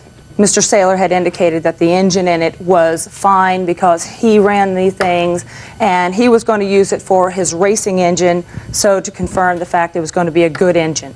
Now, at the time, the agreed price of the car was $800? Correct. And you gave him some money down over I would a pay period him of time. $50 a week through a course of weeks until finally money was paid up to $500. After $500, he said I could then take the title and have it transferred into my name. Which is what you did? It's exactly what I did. On what date did you pick up the car? The exact date that I picked up the car from Mr. Saylor was June 27th, 01. Is that the day you gave him the $500? There was the final payment of the final $500. Okay, but you had seen the car previously then? I had seen it. Was not allowed to test drive it, though, because Mr. Saylor continuously was working on the engine, telling me he was getting all the bugs out. Miss Sullivan, you weren't a prisoner. If you wanted to test drive the car before you gave him money, you could have test driven the car or said, I'm not buying this car until I test drive it. Right? Right, but he wouldn't let me. Or say to him, before I buy this car, I want it to be in running order, and I want to take it to my own mechanic, which is what usually people do when they purchase a used car. Put your hand down, sir. I'll get to you in a minute. Okay. You understand? Yes. I mean, you're not a baby. You're not 18 years old. You buy a used car. You say, I want to take it out. I want to test drive it myself. I want to take it over to a mechanic. You chose to purchase the car without test driving it. Mr. Saylor put me in the vehicle as the passenger, and he drove the car for an original test drive. When we did this test drive, he himself chose a few flaws that he wanted to have corrected. So he kept the vehicle to correct it. When July 4th came along, I got the vehicle. I drove the vehicle for the first time. You're going to tell your story no matter what my questions are. Sorry. You picked up the car from him on June 27th, according to you. And when did you have the car titled in your name? June 27th. And did you drive the car to and from work the first week in July? Yes. It overheated every time. But you drove it to and from work every day for the next week. On what date did you return the car to Mr. Saylor? Don't have that down here. It's in my Do you other recall papers. the date, Mr. Saylor, that Ms. Sullivan ultimately brought the car back to you? Yes, I do. What was the date? 29th of July. So she had the car approximately a month and 2 days. Yes, ma'am. Okay. I had the car 2 weeks. No. If you don't know, 14 days. listen, don't speak to him. Real cases, real people. Judge Judy. Cheryl Sullivan says Flore Saylor scammed her into buying a lemon. Flore says Cheryl knew she was buying the car as is. The only issue that I have to resolve is whether Mr. Saylor gave you a 90-day money-back guarantee on this 15-year-old Mazda. Can you show me any proof? Yes, ma'am. I'd like to see it. The proof I have here is my witness secondary witness could not make it here due to the fact of her medical conditions. I don't read statements. I do not read statements. This statement states to the fact that now listen she to and me. everyone else heard this. I don't read statements, and you can't tell me what the statement is. Do you have any proof, a bill of sale that says 90-day money-back guarantee? No, I do not have a bill of sale of 90-day money-back guarantee. But what I do have is I have a bill of sale here with Mr. J. Saylor here as indicated to the fact that he owes me money still. Let me see.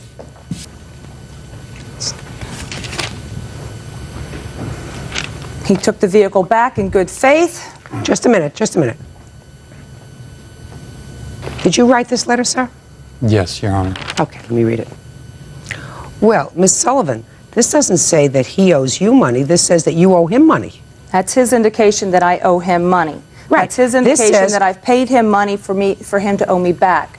Let me read the letter to you. Due to the Yes, ma'am. circumstances, after further investigation, it is my opinion that the engine is blown due to lack of oil, in which you were informed of on Sunday night that the car was at least 3 quarts low. In later investigation of the engine, it was found to have mud in the radiator, water pump, overflow pot, and the block. There is the matter of the $300 remaining balance, which at this time is 3 weeks late. There are also additional charges for parts and services rendered. Radiator installed, $150. The investigation of the car, $65 per hour. Water pump for new spark plugs, a lot of baloney. If you have any other questions, please feel free to call me. This is not a 90-day guarantee. This says you owe him the other $300 for the car. The 90-day guarantee was a verbal agreement between he, me, my boyfriend at the time, and a lodge full of people. Well, do you have any witnesses to that? I do have a witness. My witness here is Joe Lynn. Joe Lynn. All right, step up, please. Your Your last Joe is name? the witness. I don't want to hear you. Yes, ma'am. What is your last name, sir? Lynn, L-Y-N-N.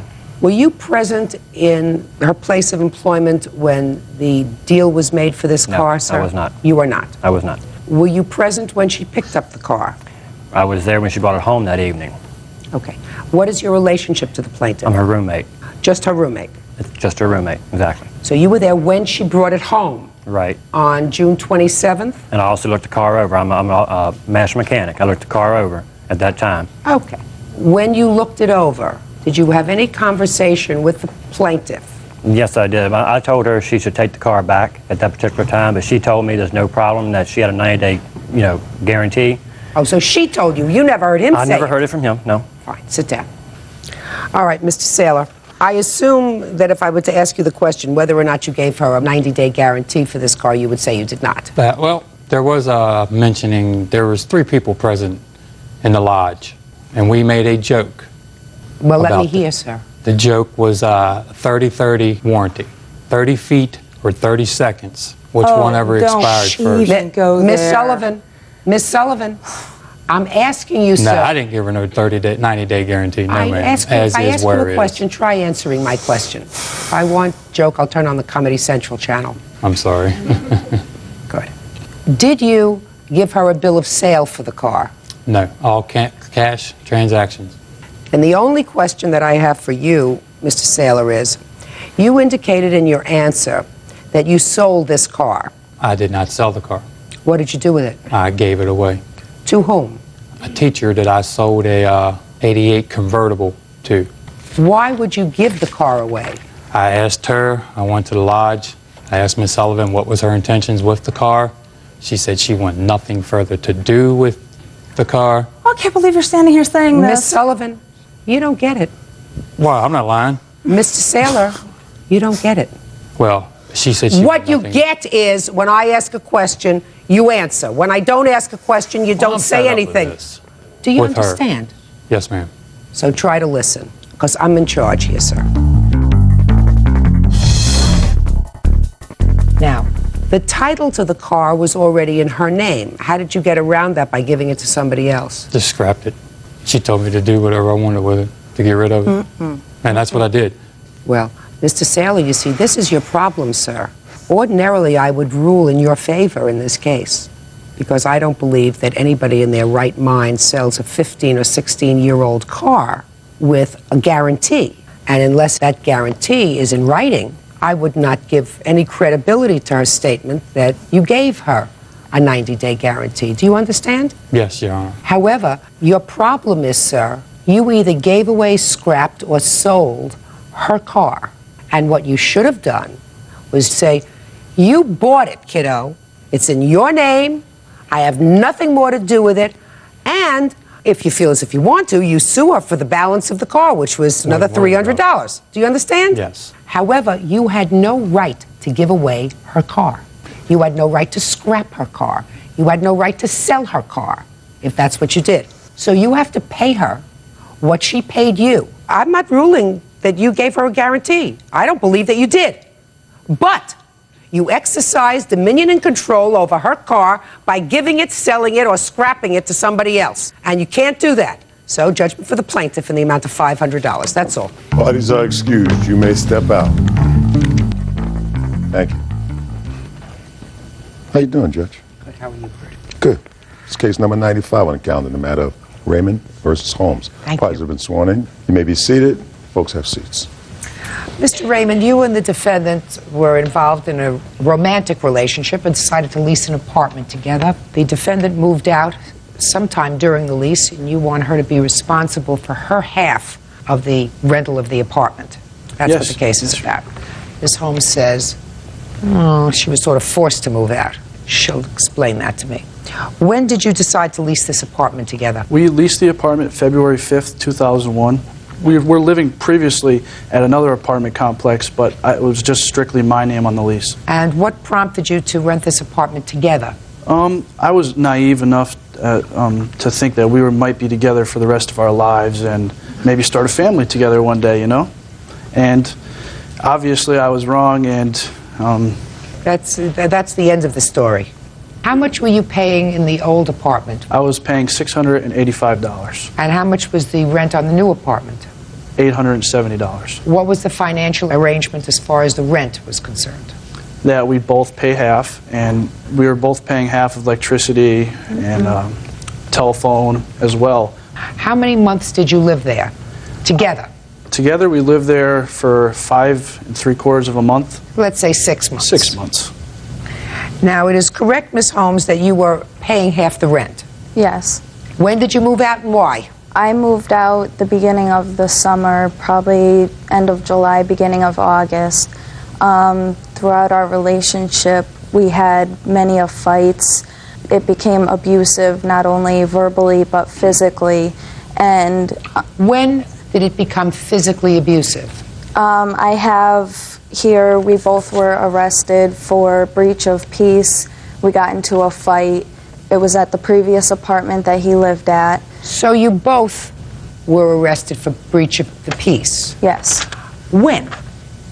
It was the day after Christmas in 2000. Fine.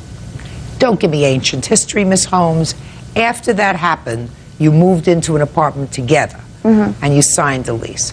Were there any incidents of domestic violence between the two of you after you signed the lease in February of 2001? In that residence? Yes. There was no actual police reports for any. That doesn't answer my question. There was violence. Well, tell me about it. It was just when we would argue, we would get into fights. You would fight with each other? Yes. All right. With each other? I would fight back because I'm a lot smaller, but there's only so much I can do to him. All right. You would fight with each other? To get him off of me. And Ms. Holmes, you fought with each other. Why did you move out? And make sure I get a legitimate answer, please.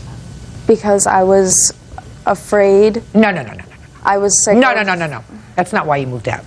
You may have thought you made a mistake and you didn't care for him anymore, but that's not why you moved out. You suddenly moved out. I wanted to end the relationship. Right. That sounds right. I had had enough. Fine. That sounds right. You didn't want to be with him anymore for whatever reason. Don't tell me what happened a year and a half before when you both were arrested for breach of peace. You didn't like him anymore. You wanted out. Did you have anybody else? No. Weren't dating anybody else? No. I still to this day haven't dated anyone. That's not the truth, Your Honor. Just a second. Because that's what he believes in any event. All right. Now, when you moved out, what arrangements did you make with him with regard to the rent and regard to the lease? I told him that I would pay him for the month after that I had moved out, just to be nice, to help him out, because I understood that it was a lot of money, and that after that, that he was on his own. Did she have this discussion with you, Mr. Raymond? Yes, she did, Your Honor. Fine. She said she'd pay you 1 month when she wasn't there and then start looking for a roommate. Matter of fact, she said she was going to help me out every month, not just 1 month, until it was over. Did she pay you that 1 month? At the end of August, yes, or beginning of August, August 1st, she did. Okay. What kind of search did you do, sir, to find a roommate? Is not an answer. I tried to find a roommate. My best friend was going to move into the house, but it was just a 1-bedroom, so it was very hard to live with somebody else as well as the dog that we both owned. Really, no one else could be around the dog except for me and her. And it was hard to find somebody to live with a dog that is not their owner. Mr. Raymond, Yes. she moved out a year ago. Yes. Are you still living in the apartment? No, Your Honor. When did you move out? February 5th? When your lease was up? Yes. Where did you go? I moved in with my best friend. And what's your rent? $300. So you did not attempt to get out of your lease? I attempted to, but without the $350 lease breakage fee, which I have in the lease right here, they wouldn't let me even try to do it, because she has to come up with $350 for the lease breakage fee, as well. She wrote a letter. Well, she could have, listen to me, she could have, instead of giving you the $435, given them the $350 for the lease breakage fee. And then what would have happened to your rent? I would have still been able to cover it, probably. Okay. So instead of spending less money to break the lease, which she could have done, correct? She gave you more money for the month that she wasn't there. Yes. So I want you to tell me, Mr. Raymond, after a year, what brings you to court, sir? Judge Judy continues in a moment. Suddenly, when the money ran out and I didn't have any more money left, she was gone. Of course. And later today, we have a lot of strays. Strays are not your problem. Your problem is your 2 cats. real cases, real people. Judge Judy. Joe Raymond says former live-in girlfriend Lindsay Holmes owes for breaking an apartment lease. Lindsay says she moved out because she was scared of Joe. Go ahead. What brings me to court is, well, we still have relation within this year. I mean, we still talk to each other. It was on and off for the past year. And she continuously told me, I'm going to help you out, I'm going to help you out, I'm going to give you money. And I never received any money except for that one time in August. And I found out that she was seeing a Rocky Hill police officer. And I was very disturbed of that When fact. did you find that out, sir? I found this out 3 weeks after she moved out in August. That's one of the main reasons we stopped talking at that time. That's still a year ago, so what brings you to court now? To get the money that I feel as if I'm owed, because I owe money to the leasing agent, and Why? they still, because I lost my job in December and I was laid off just doing snow work removal, and I couldn't afford it, so now they're coming after both of us to get the money. When did you stop paying rent, sir? I paid September, October, November, December. December rent was not paid. Let me see.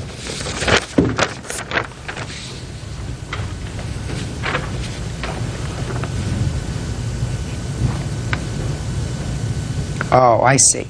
You paid with a bad check in November.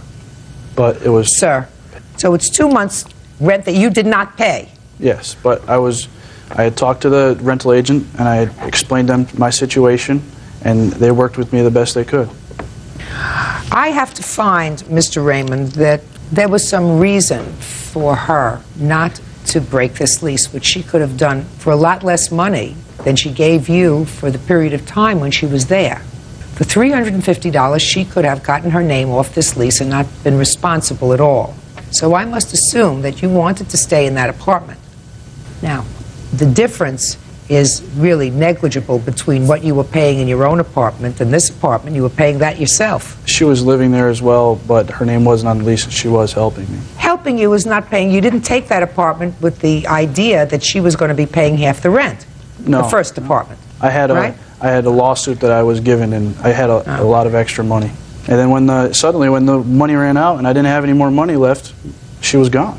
Of course, it's the way it works. Got to take care of your own expenses, sir. I think that she gave you every opportunity to fill in the apartment with somebody else for the next couple of months. She tried to do the right thing. She could have just as easily gotten herself totally off the hook by spending a lot less money. It was still hard for me to find somebody to live with. And get over it. All right. Should have tried harder. Case is dismissed. Parties are excused. You may step out. He's attacked me before. I have a criminal court case pending right now against him. I'm definitely not a dangerous man. And now the next case. All parties in the matter of Tate versus Enrico. Step forward, please. Community advocate Valoria Tate is suing her neighbor, Secretary Laura Enrico, for slander and damage caused by her cats. Miss Tate, it is your claim that the defendant's cats damaged some of your property. The two of you are neighbors and share a common garage and storage area, is that right? That is correct, Your Honor. And that sometime later, when you tried to remedy the situation yourself, the defendant posted flyers around or passed out flyers in the neighborhood accusing you of trying to poison animals and children. After her neurotic behavior. Okay. So how long have the two of you been neighbors and shared this common space? I've lived there 5 years, and I'm not sure. I would say she's been there maybe 2 years. Year and a half now. Year and a half. You have two cats? Yes. Now tell me about this common space that you share. I have pictures of the common area.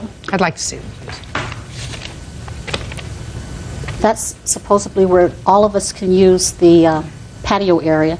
And I explained to my neighbor that I'm highly allergic to pets, and I can't go down there and entertain myself or my friends as long as cats are living on our tables. Go ahead. So I have several pictures. Is this the common space that you share? That's part of it. That's in the garage, and that's my personal space. That table was made for me. It's actually higher than a normal Just table. show me okay. Just show me the private space that you have for storage. Space. Okay. So tell me how her cats destroyed your property.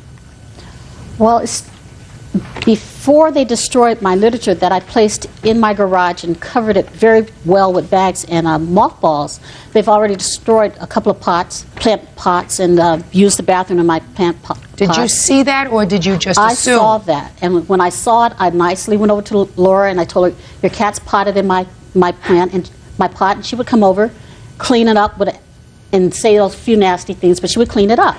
The second time I did that, she was a little more angrier, and she literally went down to the patio, to the common court area, and she turns around like this. Some people don't want my cat to, but not poop. Laura has this thing about you can't tell her to clean up behind her own pets because she feels, as she kind of indicated, cats have a right to. All right, she'll tell me what she feels. Okay. So therefore, I went to the management. They said they have approached her several times.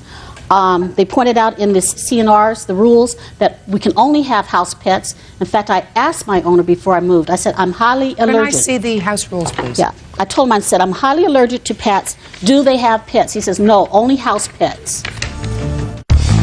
Real cases, real people. Judge Judy. Valoria Tate says condo neighbor Laura Enrico owes for property damage caused by her cats. Valoria also claims Laura distributed a slanderous flyer calling her a pet killer. Well, I've read the rules, and the rules clearly say that no pet is to be in a common area. Dog has to be kept on a leash at all times. Is this a picture of your cat on the table? I can't see it. Would you give that to her, please? It's a black cat. And is your cat a black cat? He was, yes. Now, after certain of your property was destroyed, and your complaints say that you found that her cat urinated on a box, right? And there was literature in that box. Yes. What did you do? What did I do? Complaint, you put mothballs around the area. Oh, the reason I put the mothballs is before I left for the trip, her cat was in my area up on top of my boxes. I have never seen the cats on the boxes before at that time. So I went into the house, I had some mothballs, left the boxes on the boxes so you can see what they were, and I left. I went on my trip. Okay. You had a confrontation with the defendant and a friend of hers accusing you of trying to poison children and animals. Yes. Is that right? That's correct. Okay. And then you said that there were some flyers that were distributed. I'd like to see those. Your Honor, the flyers was placed on everyone's door in our entire complex. There's 26 units.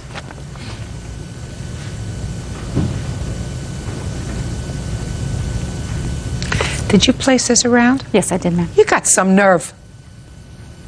You got some nerve. I have concern for the animals and the children in the complex. I want to tell you something. You got some nerve.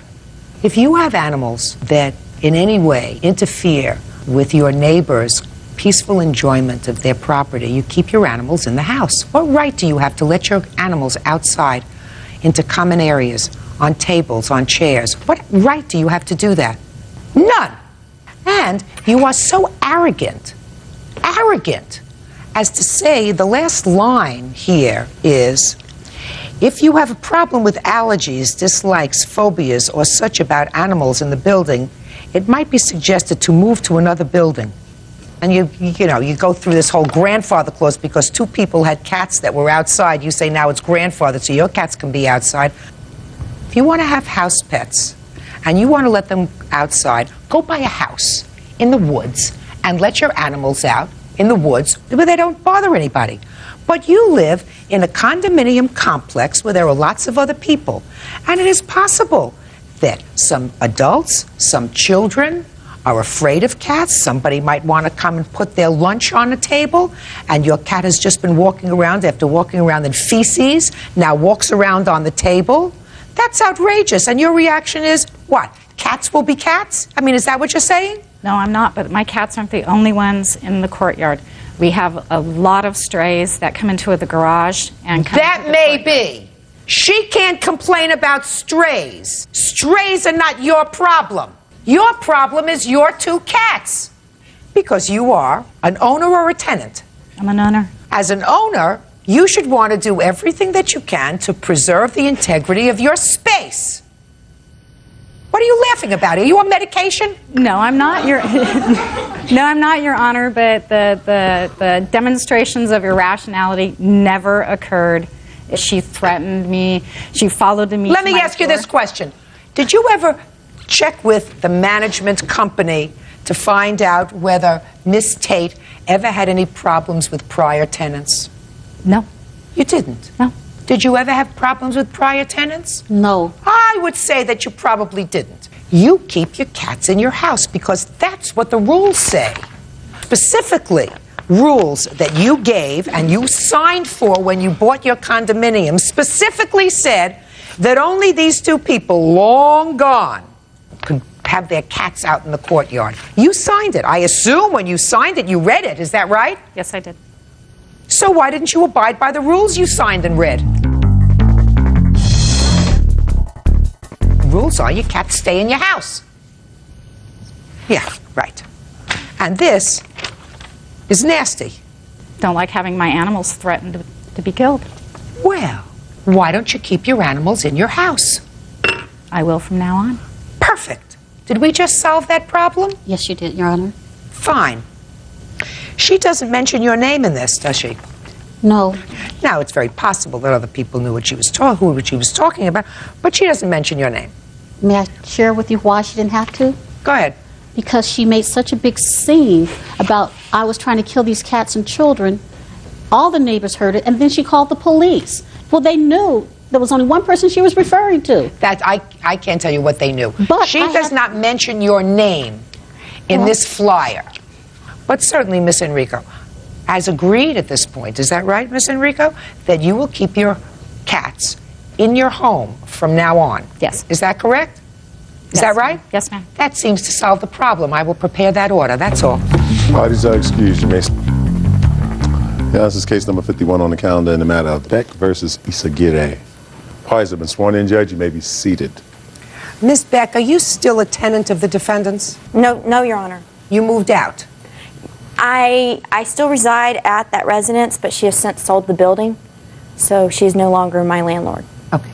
Your complaint is that while the defendant was your landlord, she caused you to become ill as a result of spraying pesticides in your apartment, and you want to be reimbursed for the nights that you had to stay out at a hotel and for thousands of dollars in pain and suffering.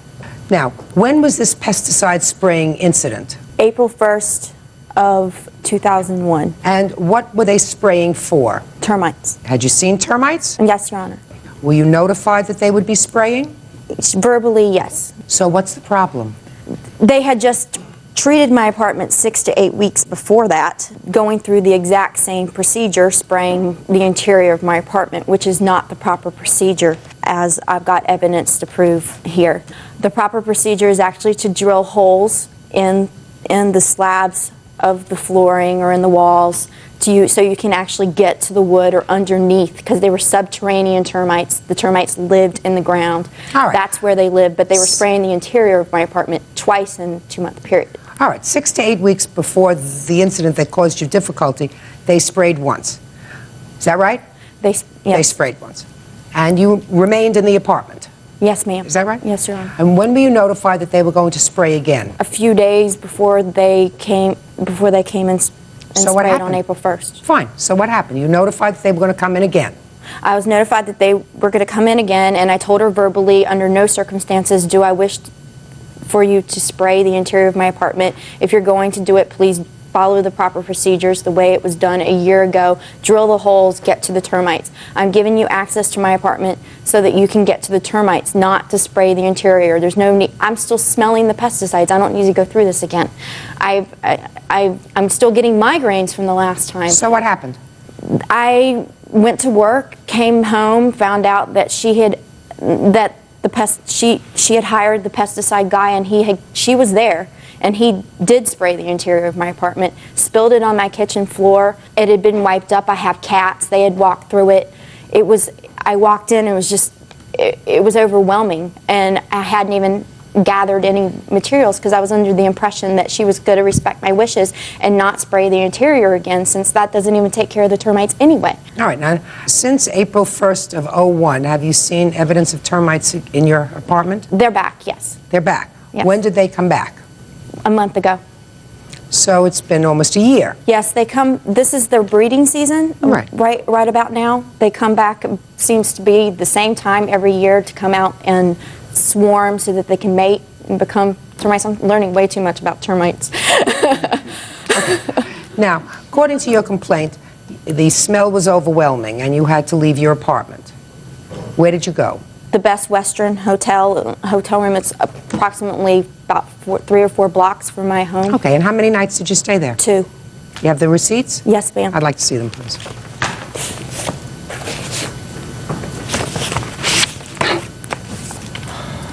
You stay over there.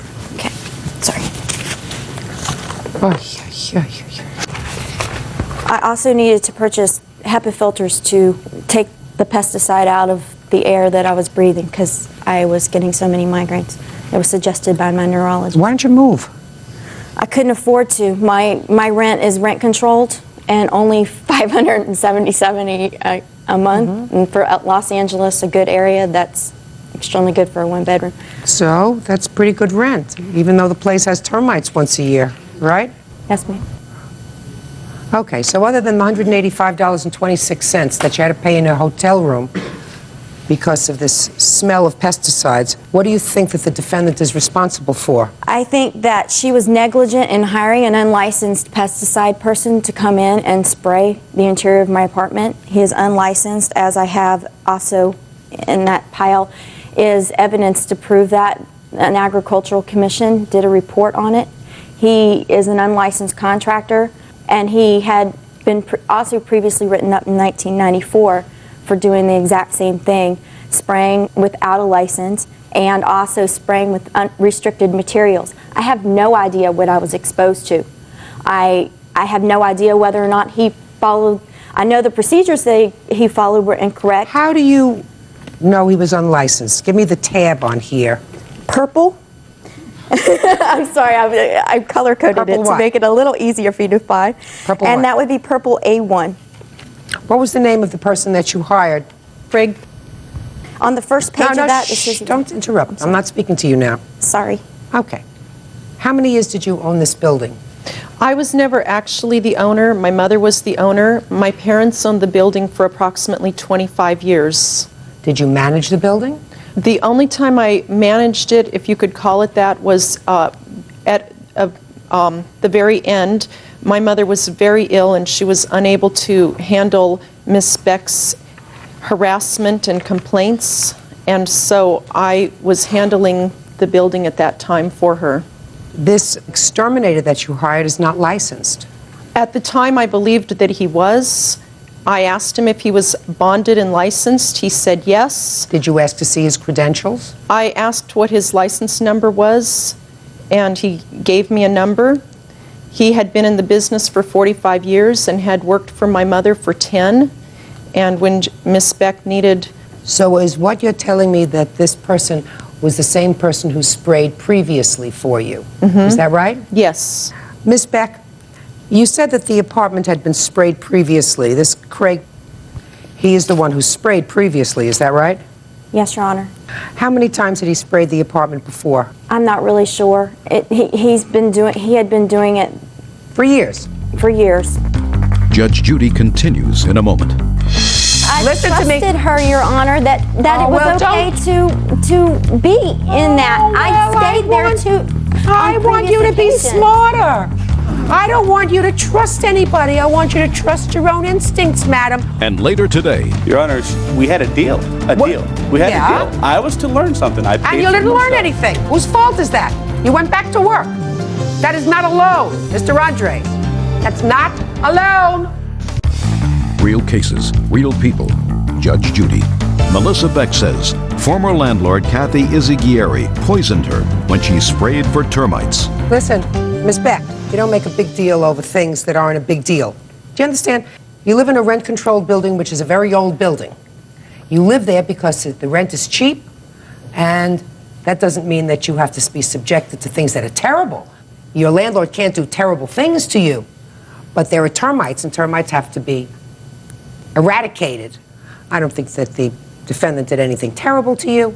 I certainly don't think it's worth thousands of dollars. I think that she has to compensate you for the 2 nights that you spent in a hotel because you were unable to use your apartments. I assume you paid your rent on time. I have proof also showing what the proper procedures are I don't follow care. When you're... Listen to me. I don't care what the proper procedures are, madam.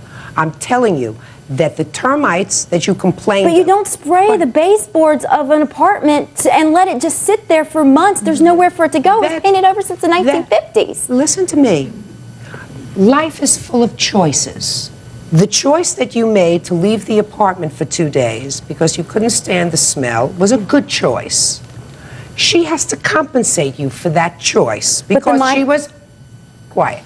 Because she was responsible, even if she used someone who had a degree from Harvard, you might have had a reaction from the pesticides that were used. However, your apartment was rendered, through no fault of your own, uninhabitable for 2 nights. Now, if what you're saying, Miss Beck, is that it continues to be uninhabitable, or for months was uninhabitable, or for weeks, or for periods of time that you got headaches and migraines, etc., move! Nobody is holding you in this apartment. If you want to live in an inexpensive, rent-controlled building, which is old, there are some things that you have to tolerate. And I'm telling you, 2 nights lodging, she's responsible for. But thousands for your headache, she is not. Judgment for the placement. Listen to me. I trusted her, Your Honor, that it was okay to be in that. I stayed there too. I want you to be smarter. I don't want you to trust anybody. I want you to trust your own instincts, madam. $185. 2 nights at the Best Western. The interest and the year that she didn't pay me? What about it? It's Deal been a with year. it. Judgment for the plaintiff in the amount of $185. That's all. Parties are excused. You may step out. We have a police report of an occasion when she attacked another tenant, overturned her furniture, and bit and scratched the other tenant. I never bit anybody. I never scratched anybody. There have been times when after midnight she's called my home screaming obscenities. I did have problems with her with noise on one particular occasion, and she was outside. I just hope that I never have to have another interaction with Melissa Beck again. And now the next case. All parties in the matter of Andres versus Brazil. Step forward, please. Ryan Andres is suing his ex-fiancée, sales rep Trisha Brazil, for an unpaid loan for office equipment. Trisha is countersuing for the return of personal property, unpaid rent, and harassment. All right, Mr. Andres, your lawsuit says that the defendant, with whom you lived and you have a child with, owes you money for a loan for office equipment that allowed her to work in the house. Correct. Equipment that you purchased, she used, when you separated, she took, and you want her to pay for it. Correct. The defendant says there was never a discussion of a loan for this office equipment. It was a way of her earning a living while you were together because you were incapacitated for a period of time. You were not working. She had to support both you and your son that you share. She has a counterclaim, which is a whole bunch of nonsense, and Miss Brazil, let me deal with it right now, because I want to keep this case as clean as possible.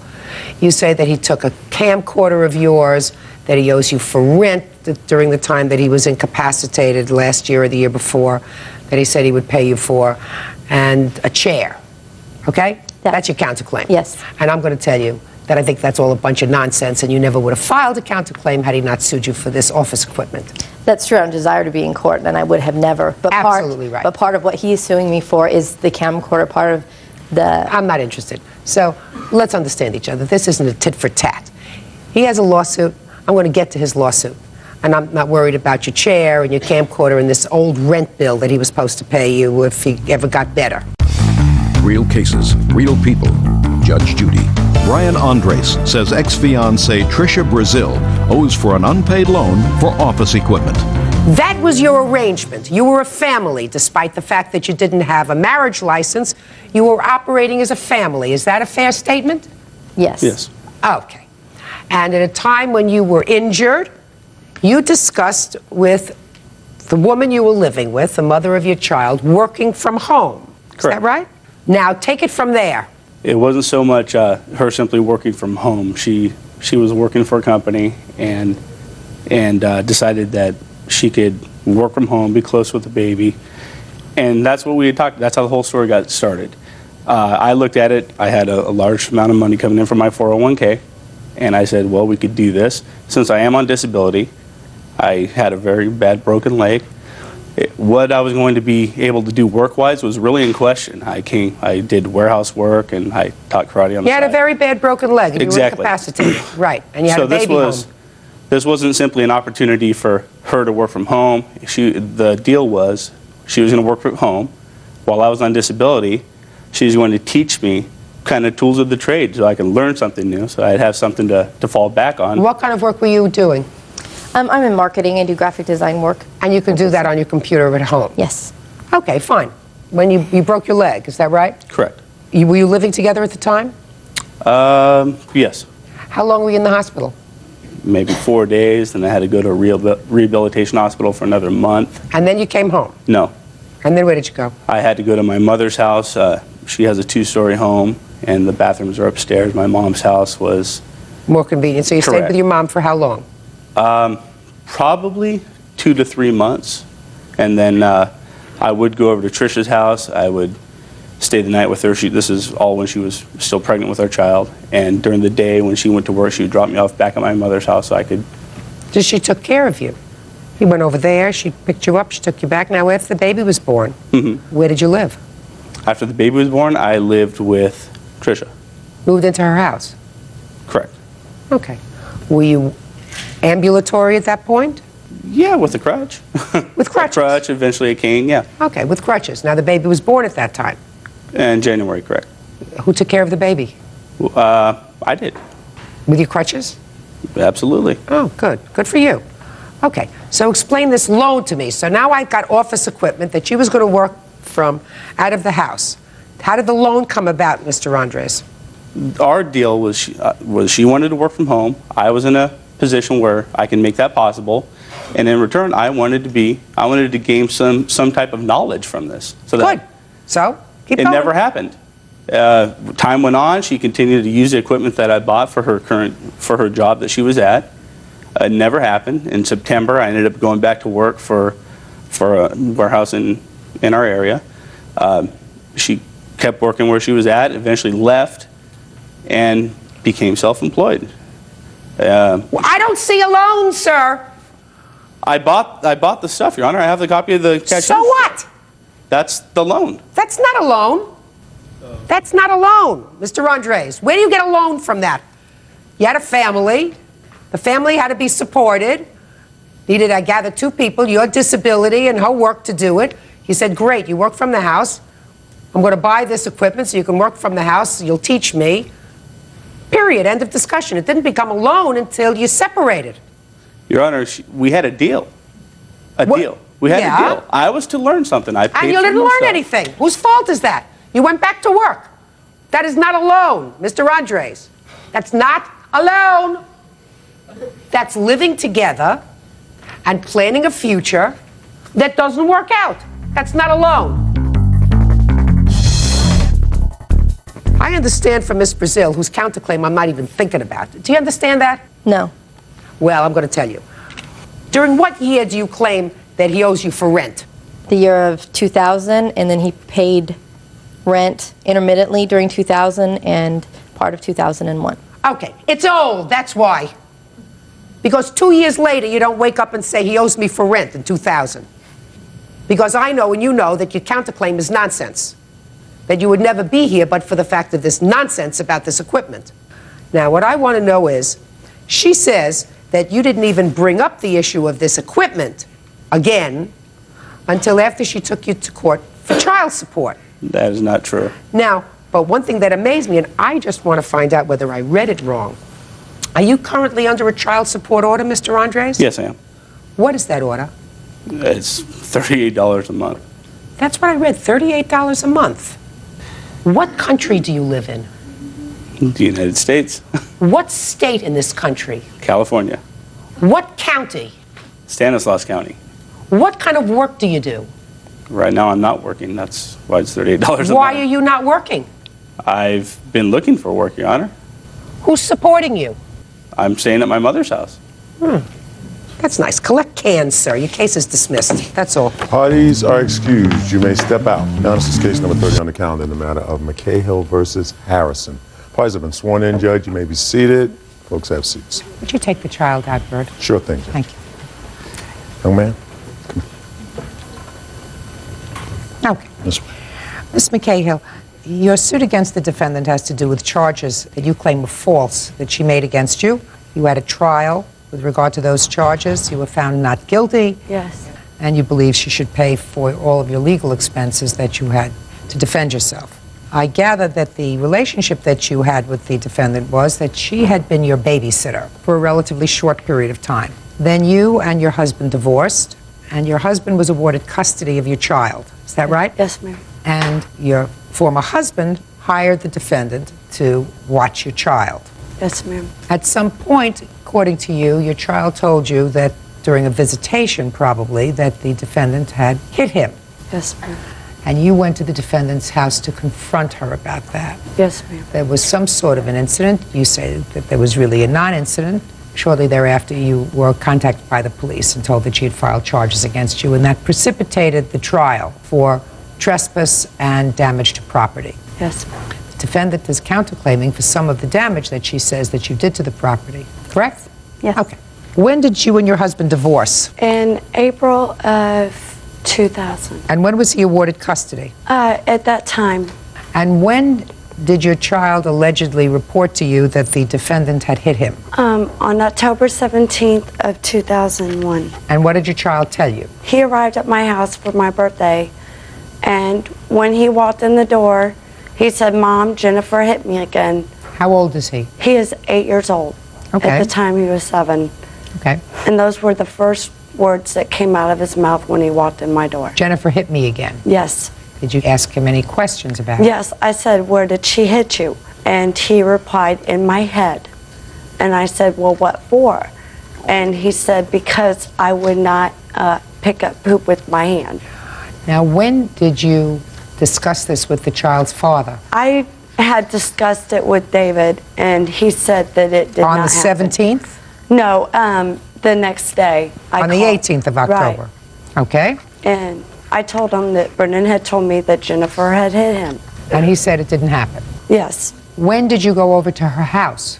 I went over to her house on the 18th. And who did you go over with? I went over with my friend. I was upset because, you know, she had hit Brendan. So I went over there to discuss it. I walked up her driveway. She met me in her carport. And I said to her, Jennifer, Brendan told me that you had hit him. And she started saying that I was crazy and that the reason Brendan acted the way he did was because of me. And after that, her and had words. Why would you get involved in this at all? Because when she started saying that I was crazy, stepped forward and started defending me. And then what happened? I was ready to go, and when we were going out to my truck, as soon as we got to my truck, I looked up and she was saying, come, if you want a piece of me, come, you know, she was doing this. She was, come on, get a piece of me. That's what she was yelling at me, and we got in my truck and we left. And we went straight to the Brighton police station where I tried to press charges against her for hitting Brendan, but was unable to because Brendan was not in my physical custody at the time. When were you notified by the police that you were the subject of an arrest warrant? A month later, day before Thanksgiving, I was on the phone with my mother, and my ex-husband got a hold of my mother and told her that I had a warrant for my arrest. And how he knew, I don't know. And so I called my lawyer immediately after that and told my lawyer that I had a warrant for my arrest. Okay. Now, you subsequently went to trial, is that right? Yes, I did. The defendant testified at the trial? Yes, she did.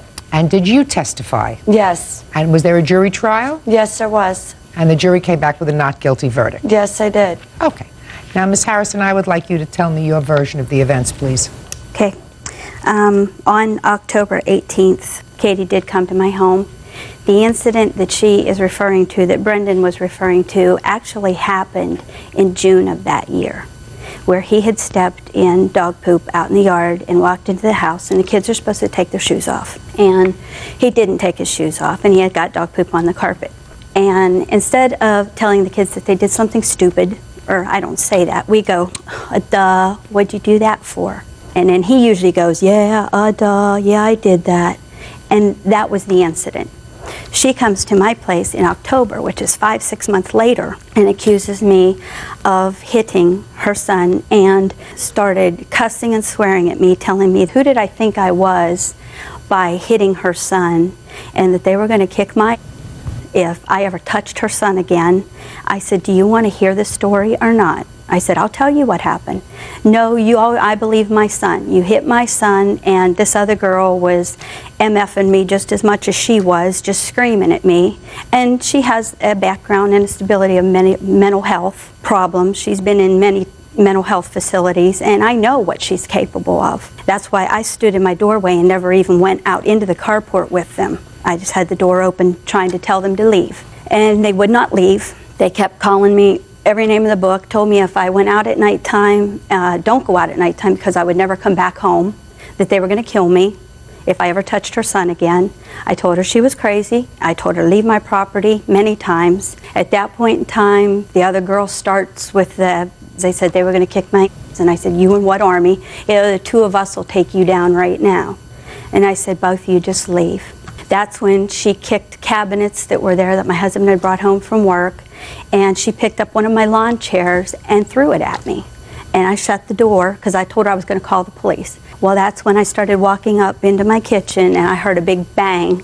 And I saw my neighbor girl a minute later walking across my yard, and I had gone outside. And she said, what was that? What's going on? And she Is had this your seen, neighbor? Yes. And she had seen Katie and the other girl go into their car. She had heard the noises. And between the time that they went to the police station, they went by my house 4 different times screaming, Well, what F kind you. of damage did she do? in your There's house? a great big dent. It looks like they punched the car. There was a great big dent on the side of my right passenger door. Judge Judy continues in a moment. She stood up in court and told the judge, I want a paternity test taken on my oldest son because he's not even the father. And was that done? Yes, and unbeknownst to the father, he was not the child's father. And the courts gave her custody of him. And later today, All right, this is going to be very fast. The defendant, who was a former boyfriend, smashed your cell phone. Yes. Good. Give me a bill. On the flip side, your counterclaim is, just let me get there, sir. I mean, I have other things to do today. real cases, real people. Judge Judy. Kathy McCahill says when former babysitter Jennifer Harrison slapped her son, she attempted to confront her. Kathy says upon leaving, Jennifer told police she vandalized her car. Oh. Tell me your name, please. Daniela Snyder. Ms. Snyder, did you witness any of these events? I witnessed the loud noise. Tell me what you heard. There's a house in between us, and I just heard this big boom. And I was like, oh my gosh. And I just went out my door, and it sounded like it came from Jennifer's house. So I instantly started walking over there, and as I was walking over there, Katie was hurrying up and getting in a truck that was waiting there, which there was a driver, and they hurried up and sped off and took off. And I'm like, oh my gosh. So I went over there, and I said, Jennifer, what's wrong? And she was shaking and upset, and she had the phone in her hand, and her furniture, lawn furniture, was all tousled around. And then she started telling me what was going on. Okay. Ms. McCahill, did you touch any of the defendant's lawn furniture? No, I didn't touch anything. Just a second. Did touch any of her furniture? I did. I didn't. Did she throw it around? She threw a chair between me and her. Okay. That was it. All right. Ms. McCahill, I'm going to give you a couple of short lessons. Okay. You brought there for the purposes of being your support. So you are responsible for her actions. Yes, I am. Well, I'm glad you agree with that. So if she caused any damage and it wasn't you, it's just as if you caused the damage, because you brought her there. You brought her there to do exactly what she did, which was to make trouble. And I don't believe that you just walked into the defendant's house and said to her, why did you hit my son? I don't believe you said it that way. Okay. I believe that there was a lot of vile language, and I believe that there was a lot of screaming and yelling, and you had no right being there. There were children there. And there are ways to deal with this kind of a problem without this kind of confrontation. You deal with it if you can't file a police report, which I don't understand, then you call Child Protective Services. I did. And I assume that as a result of calling Child Protective Services, there were no charges filed. Is that right? I tried to file charges against her. They wouldn't let me because Brendan was not in my custody. That's not what I said. Child Protective Services doesn't care I went in to whose Family custody. Services, and they investigated. And found what? Do I you have the report? evidence to that, Can I yes. see it, please? This is the police report that I did make at the Sheriff's Department after this happened. Here, also. And this is, she did call 2 months later, in December, she called DCFS complaining about me hitting and abusing her son. And DCFS did interview her and her son and found all of their statements to be uncreditable, and they dropped all of the allegations against me. And under the circumstances with her son, who has quite a lot of mental problems also, since the child's been back in her custody, he's tried to commit suicide. When did the child go back into her custody? Her attorneys and his attorneys, they were in court, and both attorneys advised her to just drop the child custody suit because the children were better off left with the father. They both have another son together. She stood up in court and told the judge, well, then I want a paternity test taken on my oldest son because he's not even the father. And was that done? Yes, it was, and unfortunately, and unbeknownst to the father, he was not the child's father. And the courts gave her custody of him. Court had no other choice. Unfortunately for his sake. That child was 8 at the time that he found? 7. 7? He found out that his father was not his father? Right, and tore away from his brother. He was told that when he dropped him off for a weekend visit with her the next time that he only picked up Patrick and left Brendan there. Do you think you caused enough trouble? Don't you think you caused enough trouble? Madam! I wouldn't come to court to cause any more trouble in any event. I'm going to handle this case very, very swiftly. The district attorney chose to prosecute this case. Clearly, the judge who heard the case had the opportunity at the end of the people's case, if they felt that there was no evidence against you, to dismiss the case on an initial motion that says there is not even sufficient evidence to go forward. the judge found that there was sufficient evidence to go forward and have you present your case. So the case ultimately went to trial. The jury did not find you innocent of the charges. I want you to clearly understand that. I have the papers right here. No. The jury did not find you innocent, Miss McCahill. The jury found you not guilty. There is a difference. Innocent means you didn't do it. Not guilty means not proven beyond a reasonable doubt. That is a serious difference. Can I ask a question? All right.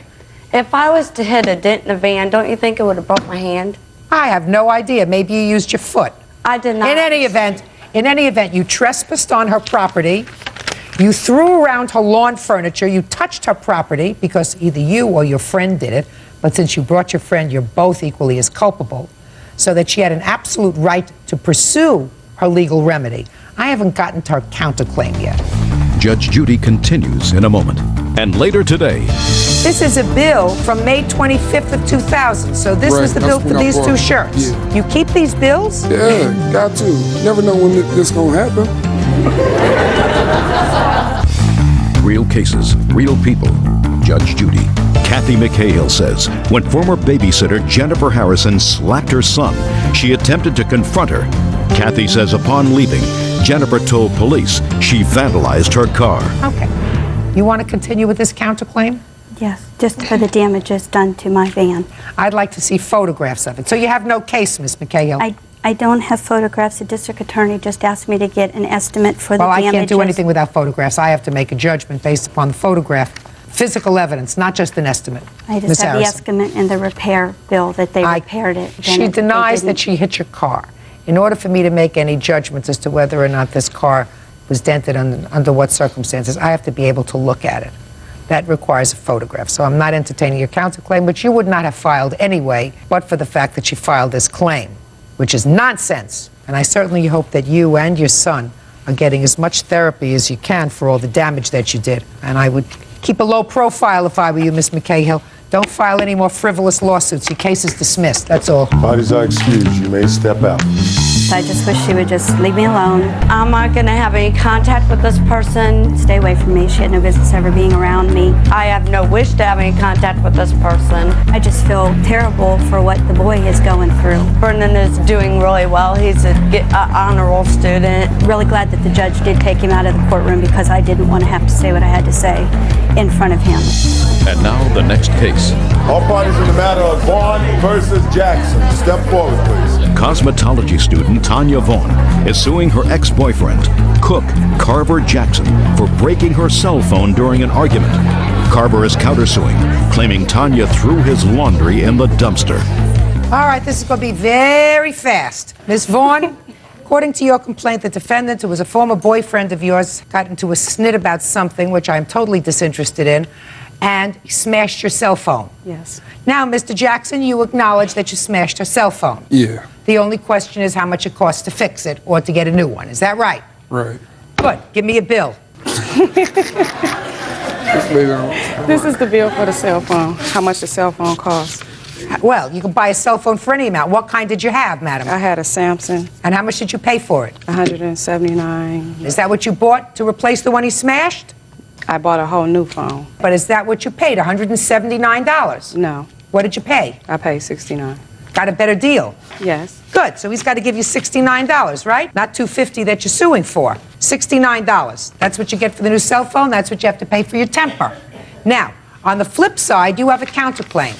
Your counterclaim is, just let me get there, sir. I mean, I have other things to do today.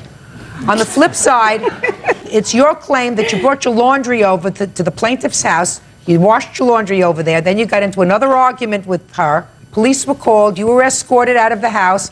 You left your laundry there, and she threw your laundry in the dumpster. Is that right? Yeah. Is that right? Yeah. Yes. Did you throw his laundry in the No, dumpster? I didn't, What'd you do with his laundry? He did not have his laundry over there. It was 2 shirts, and the only reason they went That's laundry. Okay, 2 shirts. 2 shirts, 2 button-down shirts. Had he cleaned them or washed them at your house? I don't know what he had done with them. What did you do with them? After he slashed my tires, I took them to the dumpster and threw them out. Okay, so you threw out his shirts. You have bills for your shirts. Yeah. My pants too. Yeah. Just a second. She said all she's got is shirts. It was just 2 shirts. Okay, I'm gonna take the shirt. Good. 2 shirts. Yeah, there's my receipt. It's for the jersey there. This one you can't see, so that one don't even count. She said they were button-down shirts. It was 2 jerseys. 2 jerseys? 2 jerseys and 2 pair of Dockers. Come on. Okay, jerseys. They were $49. 48, yep. It says $49.98. Come on. That's Excuse it. me? That's it. Was that for 1 shirt or 2? That's for 1. So it was $100 for the 2. Right. When did this happen? Back in March of last Well, this is a bill. year. This is a bill from May 25th of 2000. So this Right, was the that's bill for when I these bought 2 them. shirts. Yeah. That You keep happened a these while- bills? Yeah, got to. Never know when this gonna happen.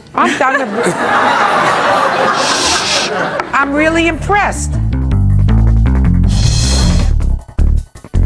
I'm really impressed that you kept the bill this long. I got one longer than that, but it's faded on out. All right. But Your Honor, he wouldn't even have to worry All about right, it so if you he had the wouldn't have- shirts for a couple of years, right? Yeah. Yes? Yeah. Right? Okay.